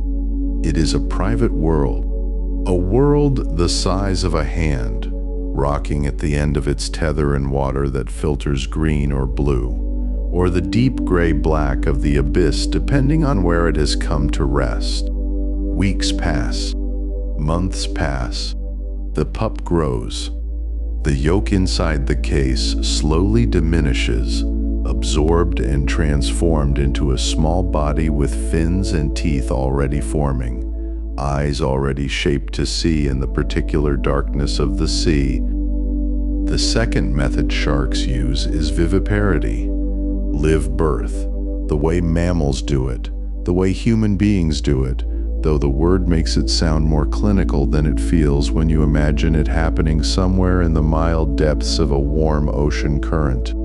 In viviparous sharks, the embryos develop not inside a protective case anchored to the seafloor, but inside the mother herself, connected and sustained and carried through the months and sometimes years of their becoming. Some of these sharks develop a structure not unlike a placenta, a crossing point between mother and child through which nutrients flow like a quiet conversation, a continuous exchange of everything needed to grow. The mother moves, and the pups move with her. She descends, they descend. She rises toward warmer water near the surface, and they rise too, nested within her. Passengers in the oldest sense, passengers who have not yet learned they are traveling. And then there is the third method, the one that sits between the other two like a middle chapter in a long book, the one called ovoviviparity, a word that sounds like an incantation, like something a sea witch might murmur over a tidal pool at low tide. In ovoviviparous sharks, the eggs develop inside the mother's body rather than in a leathery case on the seafloor. But unlike in true viviparity, there is no placental connection, no direct nourishment flowing from mother to pup. Instead, the pup relies on the yolk inside its egg, drawing from that stored energy until it is ready to hatch, and then it hatches not into the open sea, but into the interior space of its mother, already enclosed by warm darkness and salt, already in motion before it has ever known stillness. It is here, in the consideration of what happens inside the mother in some species, that the story takes a turn that is harder to hold gently, though even this has its own strange, unflinching honesty. In certain species of shark, the sand tiger shark being the most often spoken of, something occurs in the womb that biologists call intrauterine cannibalism, a phrase that sounds violent in its precision but which, in the soft language of the deep, speaks more to the ruthlessness of survival than to anything like cruelty. The strongest embryo, once it has exhausted the yolk that sustains it, will consume the other eggs. The other embryos will take them into itself, growing larger, growing stronger, preparing for a world it has not yet entered, but which it is already learning, in the most fundamental way possible, is not designed to be easy. It is nature without sentiment. It is ancient arithmetic. And yet, even here, there is something tender in the mother's continued carrying, her body holding the space for this fierce becoming, nurturing the single pup that will emerge as strong and complete as anything the sea has ever made. Of all the quiet miracles threaded through the life of a shark, perhaps none is more astonishing than what happens with the spiny dogfish, a small unassuming shark with gray skin and pale spots, unremarkable in appearance, moving through cold northern waters with the calm efficiency of something that has never needed to be spectacular. The spiny dogfish carries its young for approximately 24 months, 2 years, the longest gestation period of any vertebrate animal on this planet. 2 years of quiet carrying while the world outside continues its ordinary turning, while seasons change above the surface, while ice forms and melts in the northern seas, while the tides count their endless rhythm against the shore. 2 years during which the mother moves and feeds and navigates and rests and drifts, and all the while holds within her this long, patient act of making. There is something almost contemplative about it when you sit with it for a moment. 2 years, the length of a significant human endeavor, the length of a graduate degree, a difficult project, a transformation that takes everything you have, and all of it happening in silence, in cold water, without ceremony. When shark pups are finally born, however they arrive, through whatever of the 3 methods their species has chosen across deep evolutionary time, they enter the world already complete, already whole, already equipped. Baby sharks are called pups, which is a word soft enough that it almost surprises you when you look at what it describes: a fully formed animal with all its instincts intact, its teeth already present, its senses already calibrated to the salt and the current and the chemical language of the sea. A shark pup does not need its mother in the way that a human infant needs its parents, does not need to be taught, does not require the long, slow apprenticeship of helplessness that most mammals pass through. It is born independent. It separates from its mother not in crisis or confusion, but as a matter of course, the way a word separates from breath, natural and complete, carrying everything it needs already built into the architecture of its small body. There is something both beautiful and melancholy about this, if you let yourself feel it, this absolute independence, this being born already knowing. It means there are no nurseries in the deep, no lingering, no farewell that either party would recognize as such. The pup moves away, and the world receives it, and the ocean closes over the space between them without a sound. But perhaps the melancholy is only our own projection, our own attachment to the idea that connection must look a certain way to be real. Perhaps the 2 years of carrying is itself the tenderness. Perhaps the gestation is the intimacy, the whole long, slow interior journey of being held while you become yourself. When we find mermaids' purses washed up on beaches, and sometimes we do, dark and leathery and empty, the pup long since departed, we hold in our hands the architectural record of that private time, the case that held the story before the story began moving.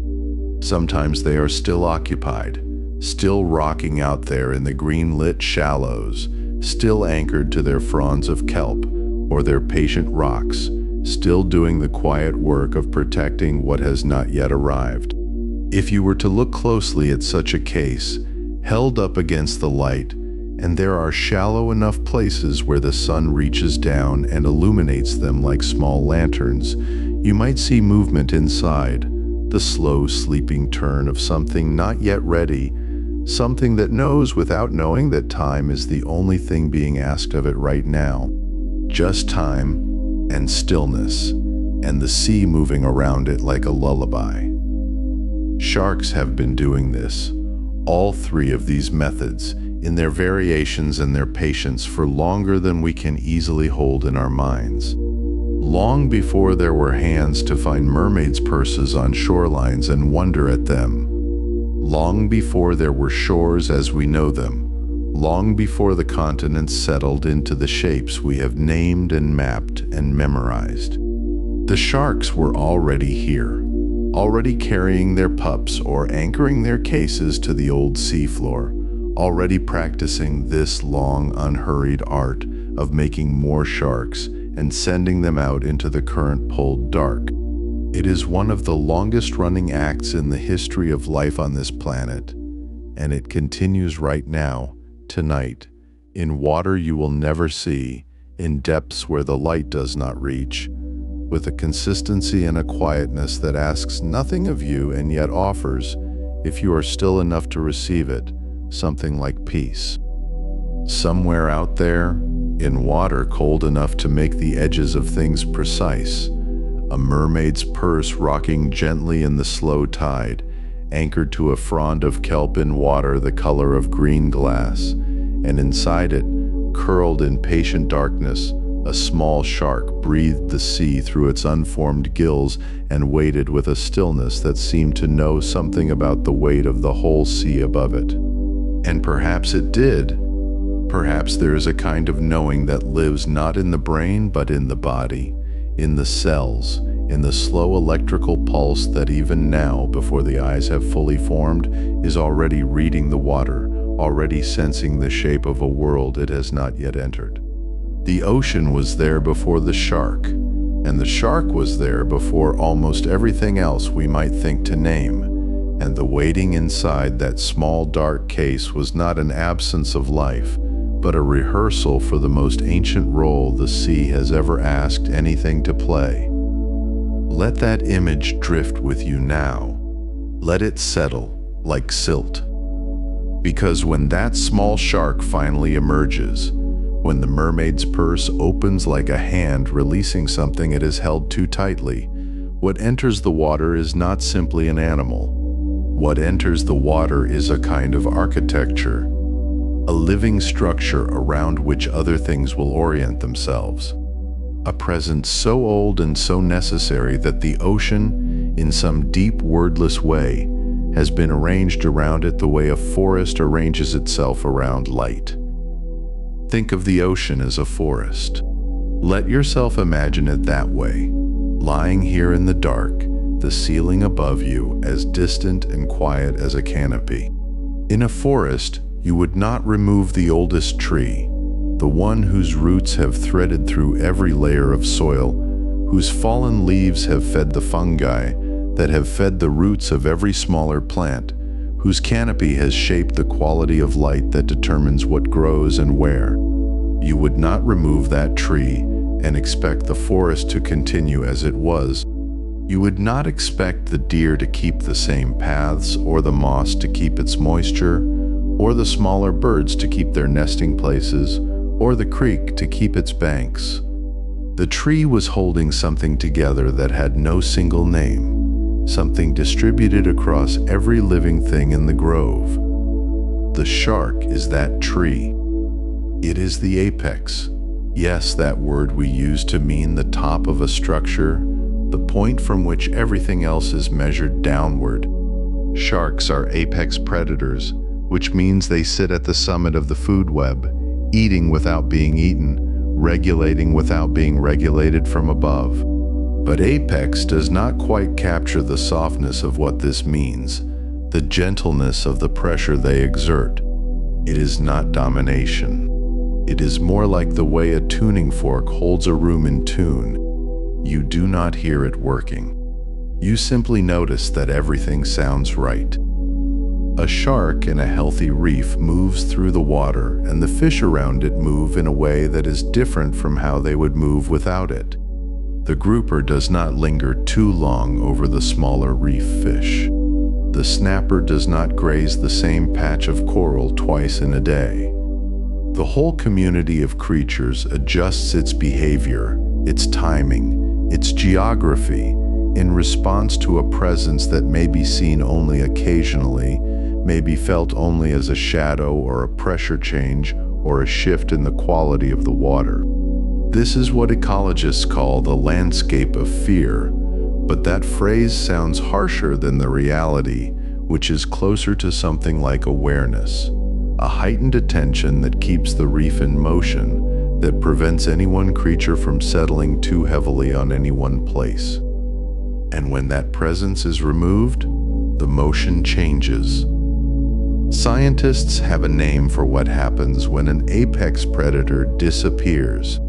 They call it a trophic cascade, and the word cascade is the right one, not because it is violent, though sometimes the consequences are, but because it moves through levels the way water moves through a series of terraces, each level responding to what happened above it, each response creating something new at the level below.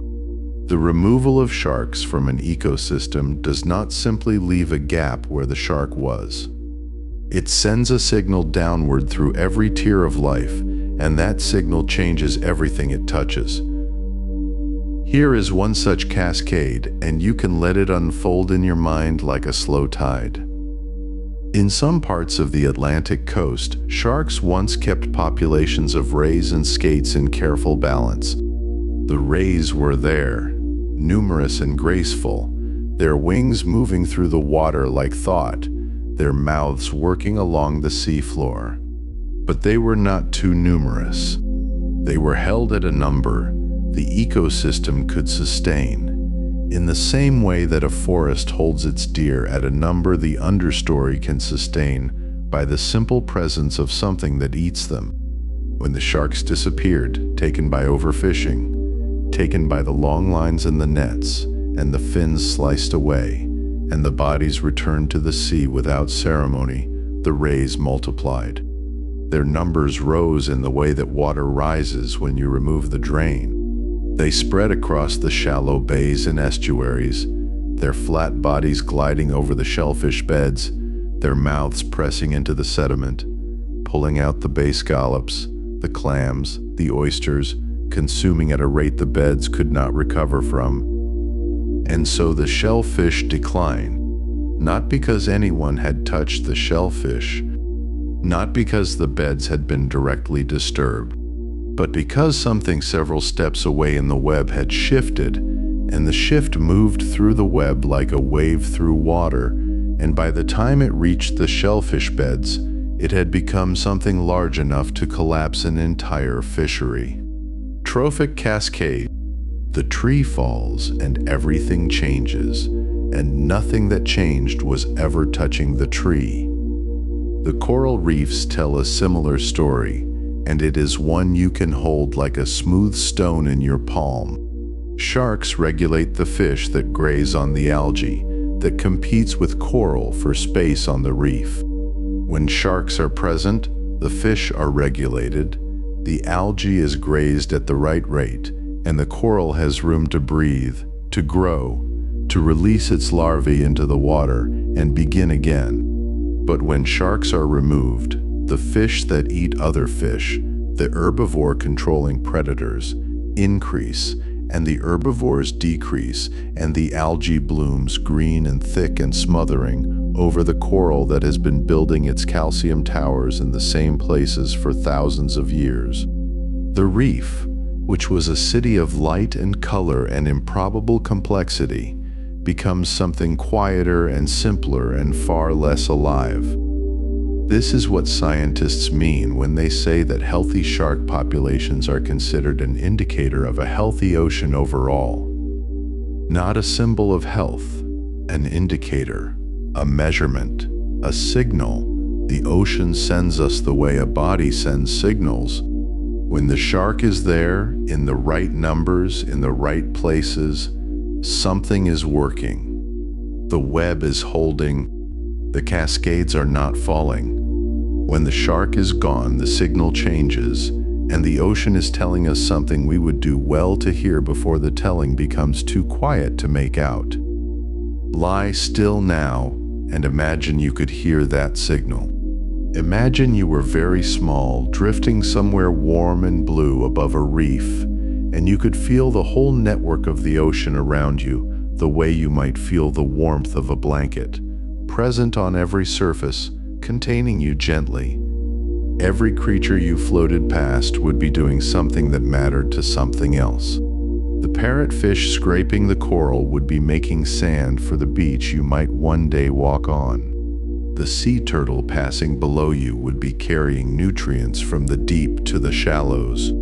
The whale in the distance would be diving down through cold layers of water, feeding in the darkness, then rising to breathe.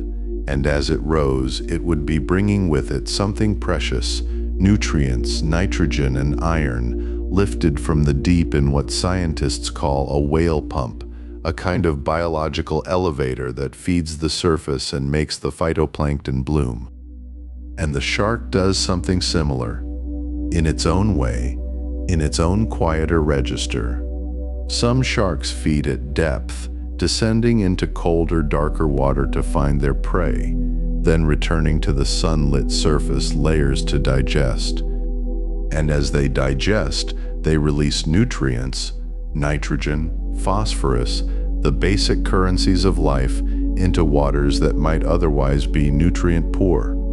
The shark is redistributing the ocean's wealth, moving what was locked in the deep into the light where it can be used, where the plankton can find it, where the food web can begin again from its smallest, most essential threads. The shark, in feeding and digesting, is feeding the ocean in a way that has nothing to do with teeth or fear or ancient silhouettes in open water. It is more like breathing.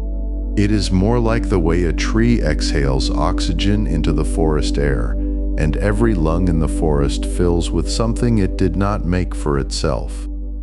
And this is why the ocean, which is not a mind and does not intend anything, nevertheless seems to need the shark in the way a sentence needs its verb. Not decoration, not danger, function, the deep, unspectacular function of something that has been doing its work for so long that the work is invisible, woven into the fabric of every other living thing so completely that you cannot see where the shark ends and the ocean begins. 400 million years. Let that number drift through you. 400 million years of sharks in the sea, of fins in the water, of electrical senses reading the dark, of bodies warm or cold depending on the depth, moving through every ocean in the world, from the surface to the hadal zones, from the tropics to the poles, filling every ecological role the ocean has needed filled. They were there before the dinosaurs. They were there when the continents began to move apart from each other, like sleepy animals turning in the night. They survived 5 mass extinctions, 5 times when the world reorganized itself catastrophically and most of life was ended, and the sharks adjusted and continued, their bodies changing slowly, their purpose remaining the same. And in that long continuity, in that 400 million year thread, the ocean built itself around them. The fish evolved their schooling behavior partly in response to the shark. The rays evolved their ability to detect chemical signals in the water partly in response to the shark. The shellfish beds flourished in shallow waters partly because the balance that included the shark kept the ray populations from overwhelming them. The coral grew its elaborate geometries in water kept clean by the herbivore populations that the shark's presence maintained. The seagrass meadows spread their green light across the seafloor, partly because the creatures that would have overgrazed them were kept at sustainable numbers by the pressure coming from above. The shark did not plan any of this. It did not mean to hold the ocean together.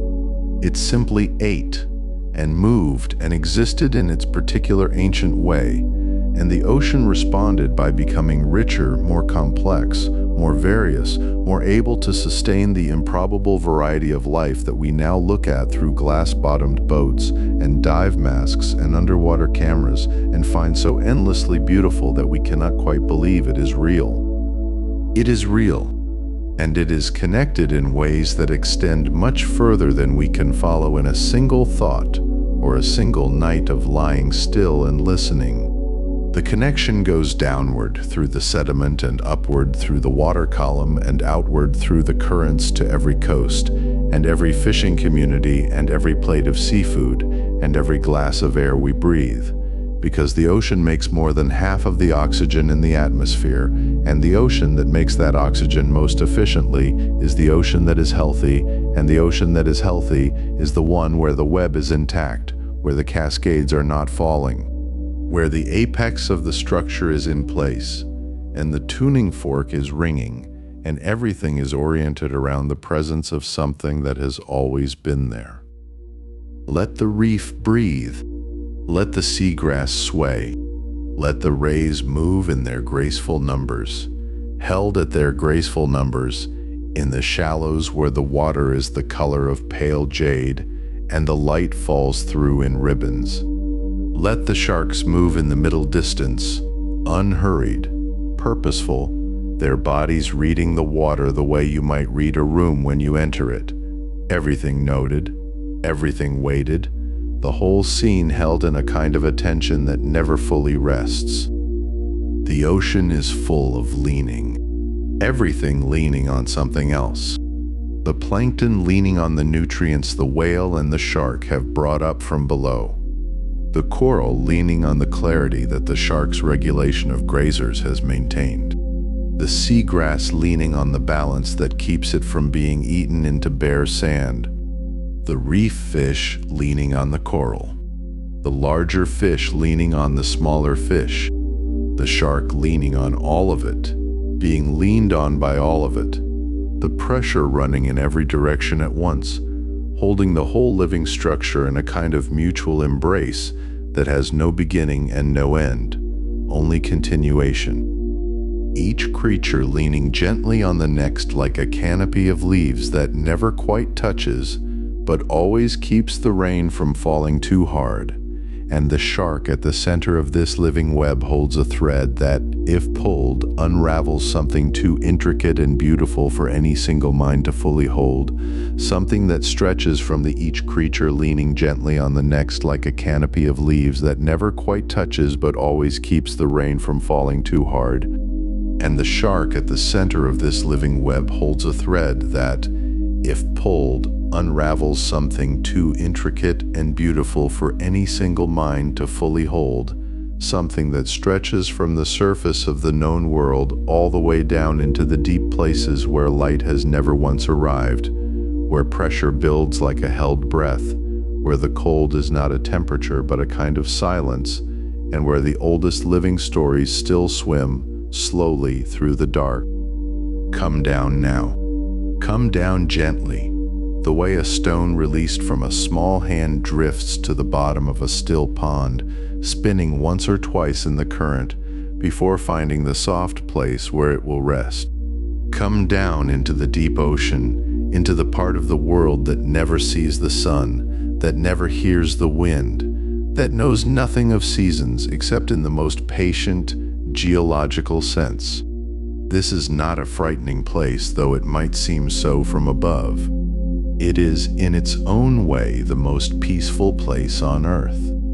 A place where everything moves slowly, where everything waits, where time, that nervous creature that taps its foot on the surface world, finally sits down and breathes.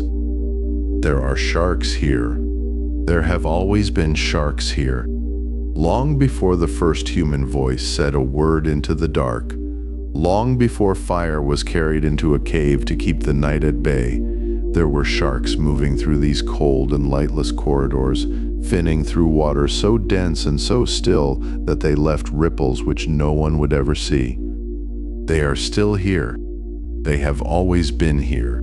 And if you can quiet your mind enough, if you can let the weight of the day dissolve the way sugar dissolves in warm water, you might almost feel their presence, patient and enormous and entirely untroubled by the passing of centuries. The deep ocean begins where sunlight finally gives up. About 200 meters below the surface, The last pale thread of daylight thins and fades, and below that threshold the world becomes something else entirely. Scientists call this the twilight zone, and below it, the midnight zone, and then deeper still, the abyssal zone, where the water is only a few degrees above freezing, and the pressure would collapse a steel drum like a tin can. And yet life persists there. Life has always persisted there. Because life, more than anything else, is a story that refuses to end. There is a creature moving through that darkness right now. It moves so slowly that you might mistake it for a piece of drifting debris. Its tail sweeps from side to side with a rhythm like a very slow pendulum, like a clock built not for minutes but for centuries. Its eyes are pale and softly luminous, adapted to whatever faint traces of light might filter down from the world above, or more often, whatever faint light might be generated by the creatures around it. It is not in a hurry. It has never been in a hurry. It is the Greenland shark, and it is, without question, one of the oldest living animals on this planet. The Greenland shark lives in the deep, cold waters of the Arctic and North Atlantic, in places where the ocean floor is carpeted in a kind of perpetual twilight, where temperatures hover close to zero, and the water is so clear and so cold it feels, if you could touch it, like reaching into a dream. These sharks grow extraordinarily slowly, adding only about 1 centimeter to their length each year, a pace so unhurried it seems almost philosophical, as though the shark has decided that there is no particular reason to rush, no destination worth arriving at quickly, no shore worth racing toward. They grow and grow and grow, accruing length the way old trees accrue rings quietly, in the dark season after season after season. And because they grow so slowly, they age accordingly. A Greenland shark can live for more than 400 years. 400 years. Let that number settle into you the way warm light settles into a room at the end of a long day. 400 years is not a lifespan. It is an era. It is a geological event. A Greenland shark alive today might have been born in the early 17th century, at a time when the world above the water was a place of candlelight and wooden ships and vast, uncharted territories. That shark was already old when certain countries now considered ancient were still finding their borders. It has outlived everything we typically think of as permanent. And yet it does not reach adulthood quickly. Not by any measure. Because a Greenland shark does not reach sexual maturity until it is around 150 years old. 150 years of childhood, of slow growing, of drifting through the Arctic dark before the body is ready to continue the story into the next generation. By the time a Greenland shark is old enough to reproduce, it has already outlived every other vertebrate animal on the planet except, occasionally, other Greenland sharks. By the time it is considered mature, it has already passed through a century and a half of silence and cold, and the long, patient wait of simply being alive. What does a creature learn in 150 years? What does the body remember that the mind, if a shark can be said to have one, does not consciously hold? These are questions that science cannot fully answer, and yet they are the questions that rise naturally when you sit with the idea of such a creature. There is something almost meditative about the Greenland shark, something that asks you to reconsider the way you measure time, the way you weigh a life, the way you decide what matters and what can be released. What we do know is that these sharks eat nearly anything the deep ocean offers them. They are opportunistic, patient scavengers and hunters, moving through their cold world and taking what comes. Scientists examining the stomach contents of Greenland sharks have made discoveries that are themselves almost dreamlike in their strangeness. They have found the remains of polar bears. They have found the remains of horses. Polar bears and horses, creatures of the surface world, of the ice and the open land, somehow encountered by a shark that rarely surfaces, a shark that lives in the cold deep.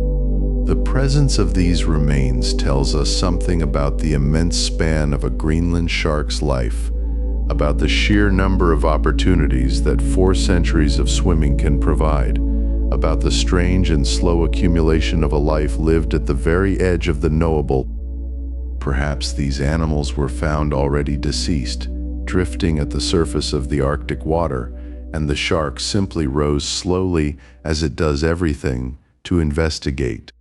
Perhaps the encounter happened at the ice edge, in those strange liminal places where the world of air and the world of water press against each other like the pages of a book held slightly open. However it happened, the fact of it sits in the mind like a small glowing stone. A shark that has eaten a polar bear. A shark that has carried a horse inside it through the cold black water. A creature so old and so patient that the boundaries between one world and another have become, for it, entirely permeable. Not all deep-sea sharks are as large or as ancient as the Greenland shark, but many of them carry their own forms of quiet wonder. The lantern shark, for example, is a small creature, no longer than your arm, moving through the middle depths of the ocean in the company of others of its kind. And yet from its belly and its sides it produces light. Bioluminescence, that extraordinary biological trick by which living things generate their own illumination from within, as though carrying a small lamp that requires no flame. The lantern shark glows from below, casting a faint blue-green radiance into the water around it, and scientists believe this light may serve multiple purposes at once. It may allow the sharks to communicate with one another in the dark, passing messages in a language made entirely of light. Or it may function as camouflage, matching the faint downwelling light from above so that from below, looking up, the shark vanishes into the brightness, becomes invisible, becomes nothing but the ambient glow of a world seen from underneath. There is something deeply beautiful about that idea. A creature that generates its own light not to announce itself, but to disappear. A creature that uses luminescence as a kind of silence. In the deep ocean where darkness is the native condition, and light is something rare and precious, and sometimes dangerous, the ability to produce and control your own glow is a form of power as profound as any other. The lantern shark carries that power in its body, in the specialized cells called photophores that dot its skin like tiny stars embedded in the flesh, and it uses that power with a subtlety that we are only beginning to understand.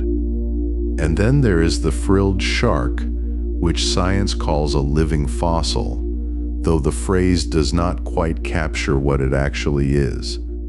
A living fossil suggests something preserved, something static, something caught in amber. But the frilled shark is alive. It moves, it hunts. It has persisted through time not because it became frozen, but because it found a way of being that worked so well, that fit so perfectly into the shape of the deep ocean, that there was simply no pressure to become anything else. The frilled shark has changed very little in 80 million years. 80 million years. The continents were in different places when this shark's lineage was already ancient.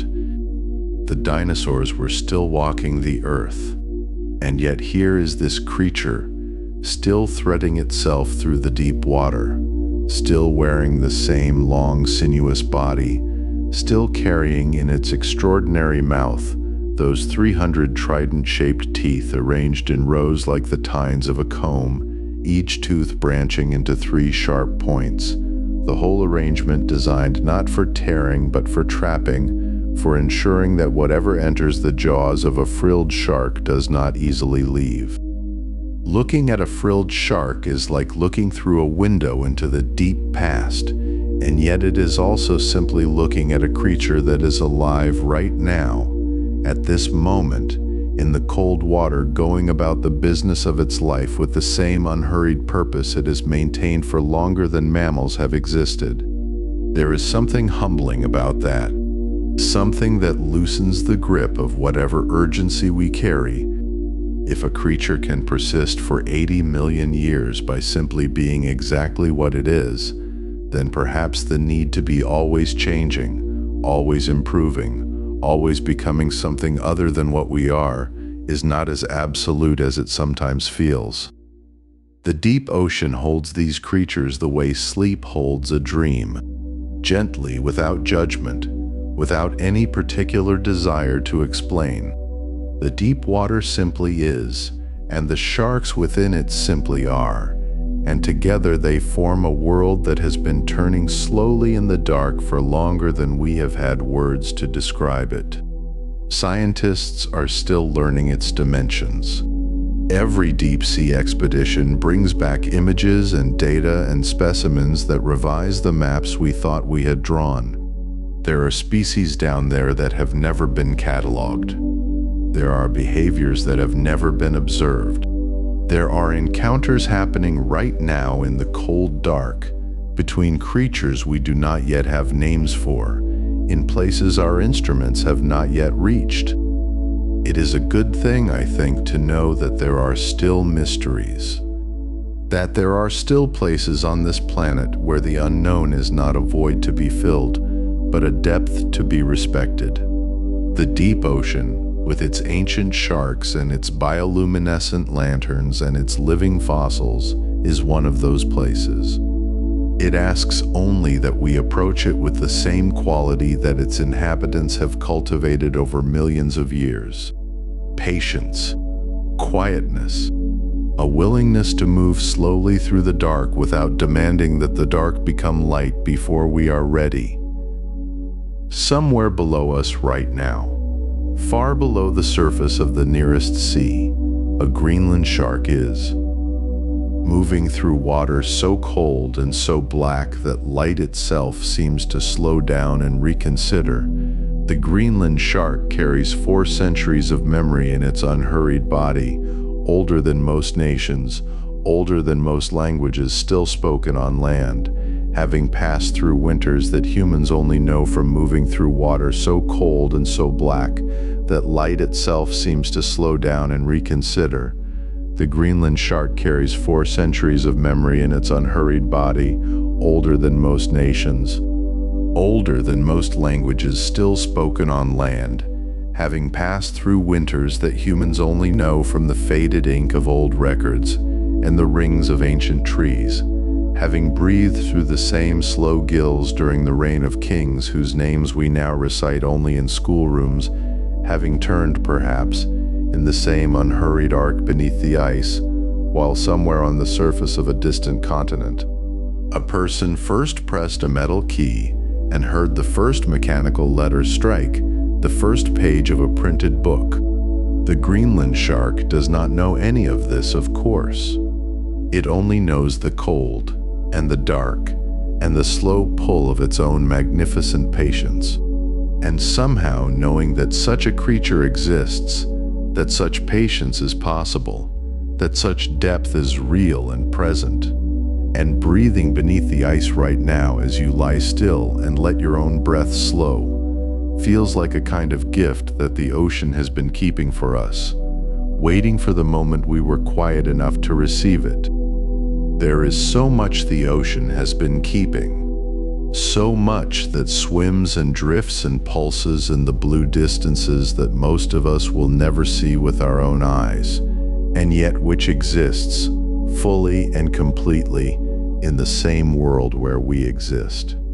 The sharks are part of that kept promise, that underwater architecture of life that holds the ocean together the way bones hold a body, invisibly, structurally, without asking for recognition. They have been doing this for so long, swimming through so many versions of this planet, that it almost feels inappropriate to worry about them. And yet we must, and yet we do. Because the ocean we are swimming into now, the future ocean that our children and their children will inherit, is an ocean that needs us to have worried, and to have acted, and to have chosen carefully with whatever time remains in that choosing. 100 million. That is the number that floats in the water when scientists try to count what we lose each year. 100 million sharks killed by human hands, through fishing lines that were not meant for them, through nets that catch everything without discrimination, through the ancient and devastating practice of removing their fins while they are still alive and returning their living, finless bodies to the water where they sink. It is a number that is difficult to hold in the mind. 100 million of anything is almost too large to feel. But if you imagine each one as what it was, a body full of electrical sense and oceanic direction, a creature that had navigated hundreds of miles of open water, that had perhaps circled the same seamount for decades, that had been part of a living chain stretching back through hundreds of millions of years of unbroken life, then the number begins to have weight. Then it begins to settle into the chest, the way a stone settles into sand. Quietly, slowly, leaving an impression that does not disappear. More than 1/3 of all shark species are now classified as threatened with extinction. 1/3. If you went to a library and discovered that 1/3 of all the books on a particular shelf had been damaged beyond saving, you would feel the loss of what had not yet been read. You would mourn the stories that could no longer be told, the knowledge that had quietly disappeared from the world without ceremony. The sharks we are losing are like that. Each species is a library. Each species carries within its biology and its behavior a kind of knowledge accumulated across geological time, encoded in the curve of a fin, in the particular voltage sensitivity of an ampullae, in the migration route, memorized and passed down not through language, but through the body's own ancient knowing. When a species goes quiet forever, that library closes. The doors do not reopen. But here is where the feeling shifts, gently, like a current changing direction in the deep, like the slow, warm turn of water meeting water. Here is where the story of sharks does not have to end in darkness. In the places where we have chosen protection over extraction, where human hands have drawn a boundary around the water and said quietly, but firmly, "Not here, not anymore," something remarkable has happened. Shark populations have returned.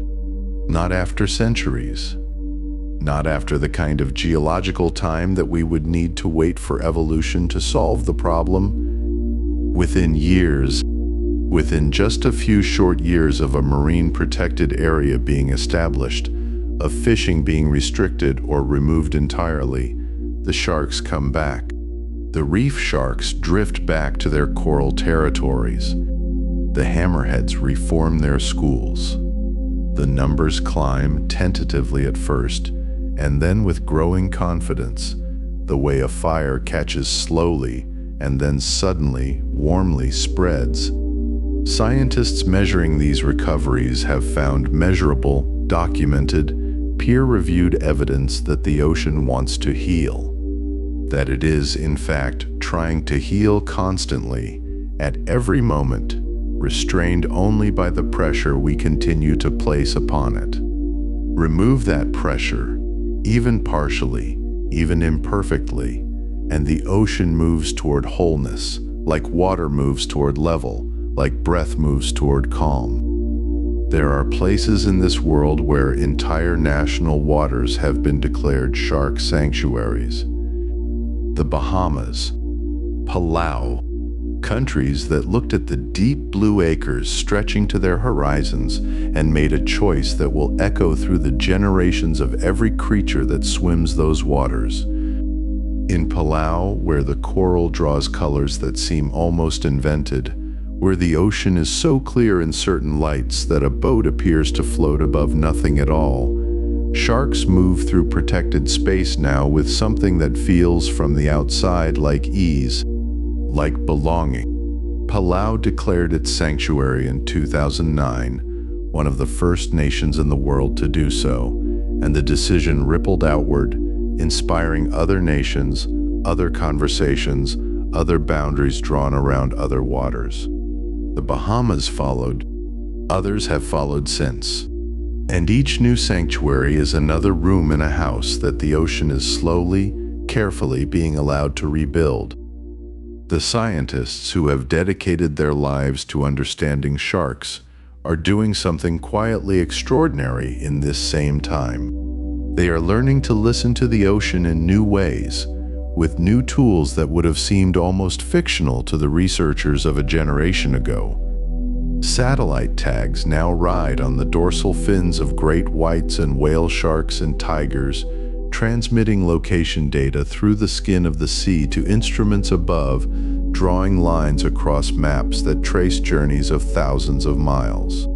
A tagged shark moving through the Pacific writes her route in data points that a scientist in a lab might watch unfold in something close to real time, a long, bright thread being stitched slowly through the blue. These tracks reveal the paths that sharks actually use, the invisible highways of their world, the places where they gather and the corridors through which they travel. And this knowledge matters because protecting a species means protecting not just the place where it is seen, but the full geography of its life. And then there is the newer, quieter magic of environmental DNA. Imagine that every living thing leaves a trace of itself in the water it passes through, the way a person's footstep leaves the faintest impression in dry grass. Cells, mucus, the microscopic residue of life moving through its element. Scientists can now take a sample of seawater, barely a jar full, and from that water extract fragments of genetic material that tell them which species have been present in that place. A shark that passed through hours ago, that has long since moved on to some other depth and distance, has left its signature behind in the water. And that signature can be read. Environmental DNA sampling is allowing researchers to detect shark presence, even rare and endangered species, in habitats where the sharks themselves are almost never directly observed, building a picture of ocean life that is more complete than anything we have had before, and pointing the way toward the interventions that might make the most difference. There is something deeply hopeful about this. About the fact that our tools for listening are growing more precise at the same time that our understanding of what is at stake is growing more urgent. It is as though two currents are converging, the current of loss and the current of care, and where they meet, something new is being shaped. It is being shaped slowly. It is being shaped imperfectly, as all human efforts are imperfect, with gaps and setbacks and the constant friction of competing interests. But it is being shaped, and the fact that it is being shaped, that somewhere right now, a scientist is watching a data point move across a screen and thinking about how to protect what that data point represents, that somewhere right now, a government official is reviewing the boundaries of a proposed sanctuary and thinking about the sharks that will one day move more freely within those boundaries. That somewhere right now a fisherman is learning new methods because he was given a reason to care about what he once had no reason to notice. All of this is real, and it is happening, and it is the slow beginning of something that has not yet declared its full shape. The sharks do not know about any of this, of course. The great white does not know that her path is being mapped. The whale shark does not know that the waters around an island chain have been declared her sanctuary. The hammerhead does not know that a small jar of seawater has announced her presence to a grateful researcher. They swim in their ancient way, responding to the electromagnetic whisper of the world, following warmth and prey, and the deep navigational pull of currents that they understand with their bodies rather than their minds. They are not waiting to be saved. They are simply being as they have always been, as they were being long before we arrived and began our long, complicated relationship with this planet. Their patience is not hope. It is simply patience. But we are allowed to call it hope if we need to. If the word helps us stay gentle, stay attentive, stay willing to protect what swims in the deep without asking us for anything at all. The ocean at night is the same ocean it has always been.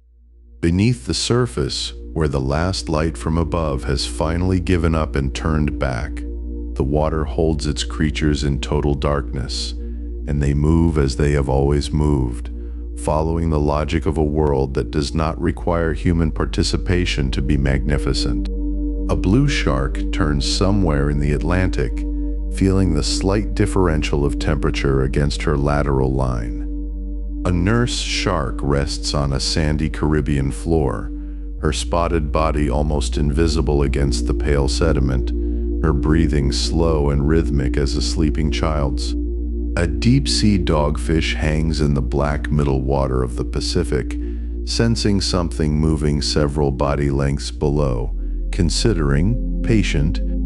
A young scalloped hammerhead swims in a school with dozens of others, the electricity of their shared presence creating a kind of field, a living current that runs through all of them at once, connecting them in ways that have no human equivalent, no human word. Above all of this, on the surface of the water, there is light tonight. There are stars, if the clouds have allowed them.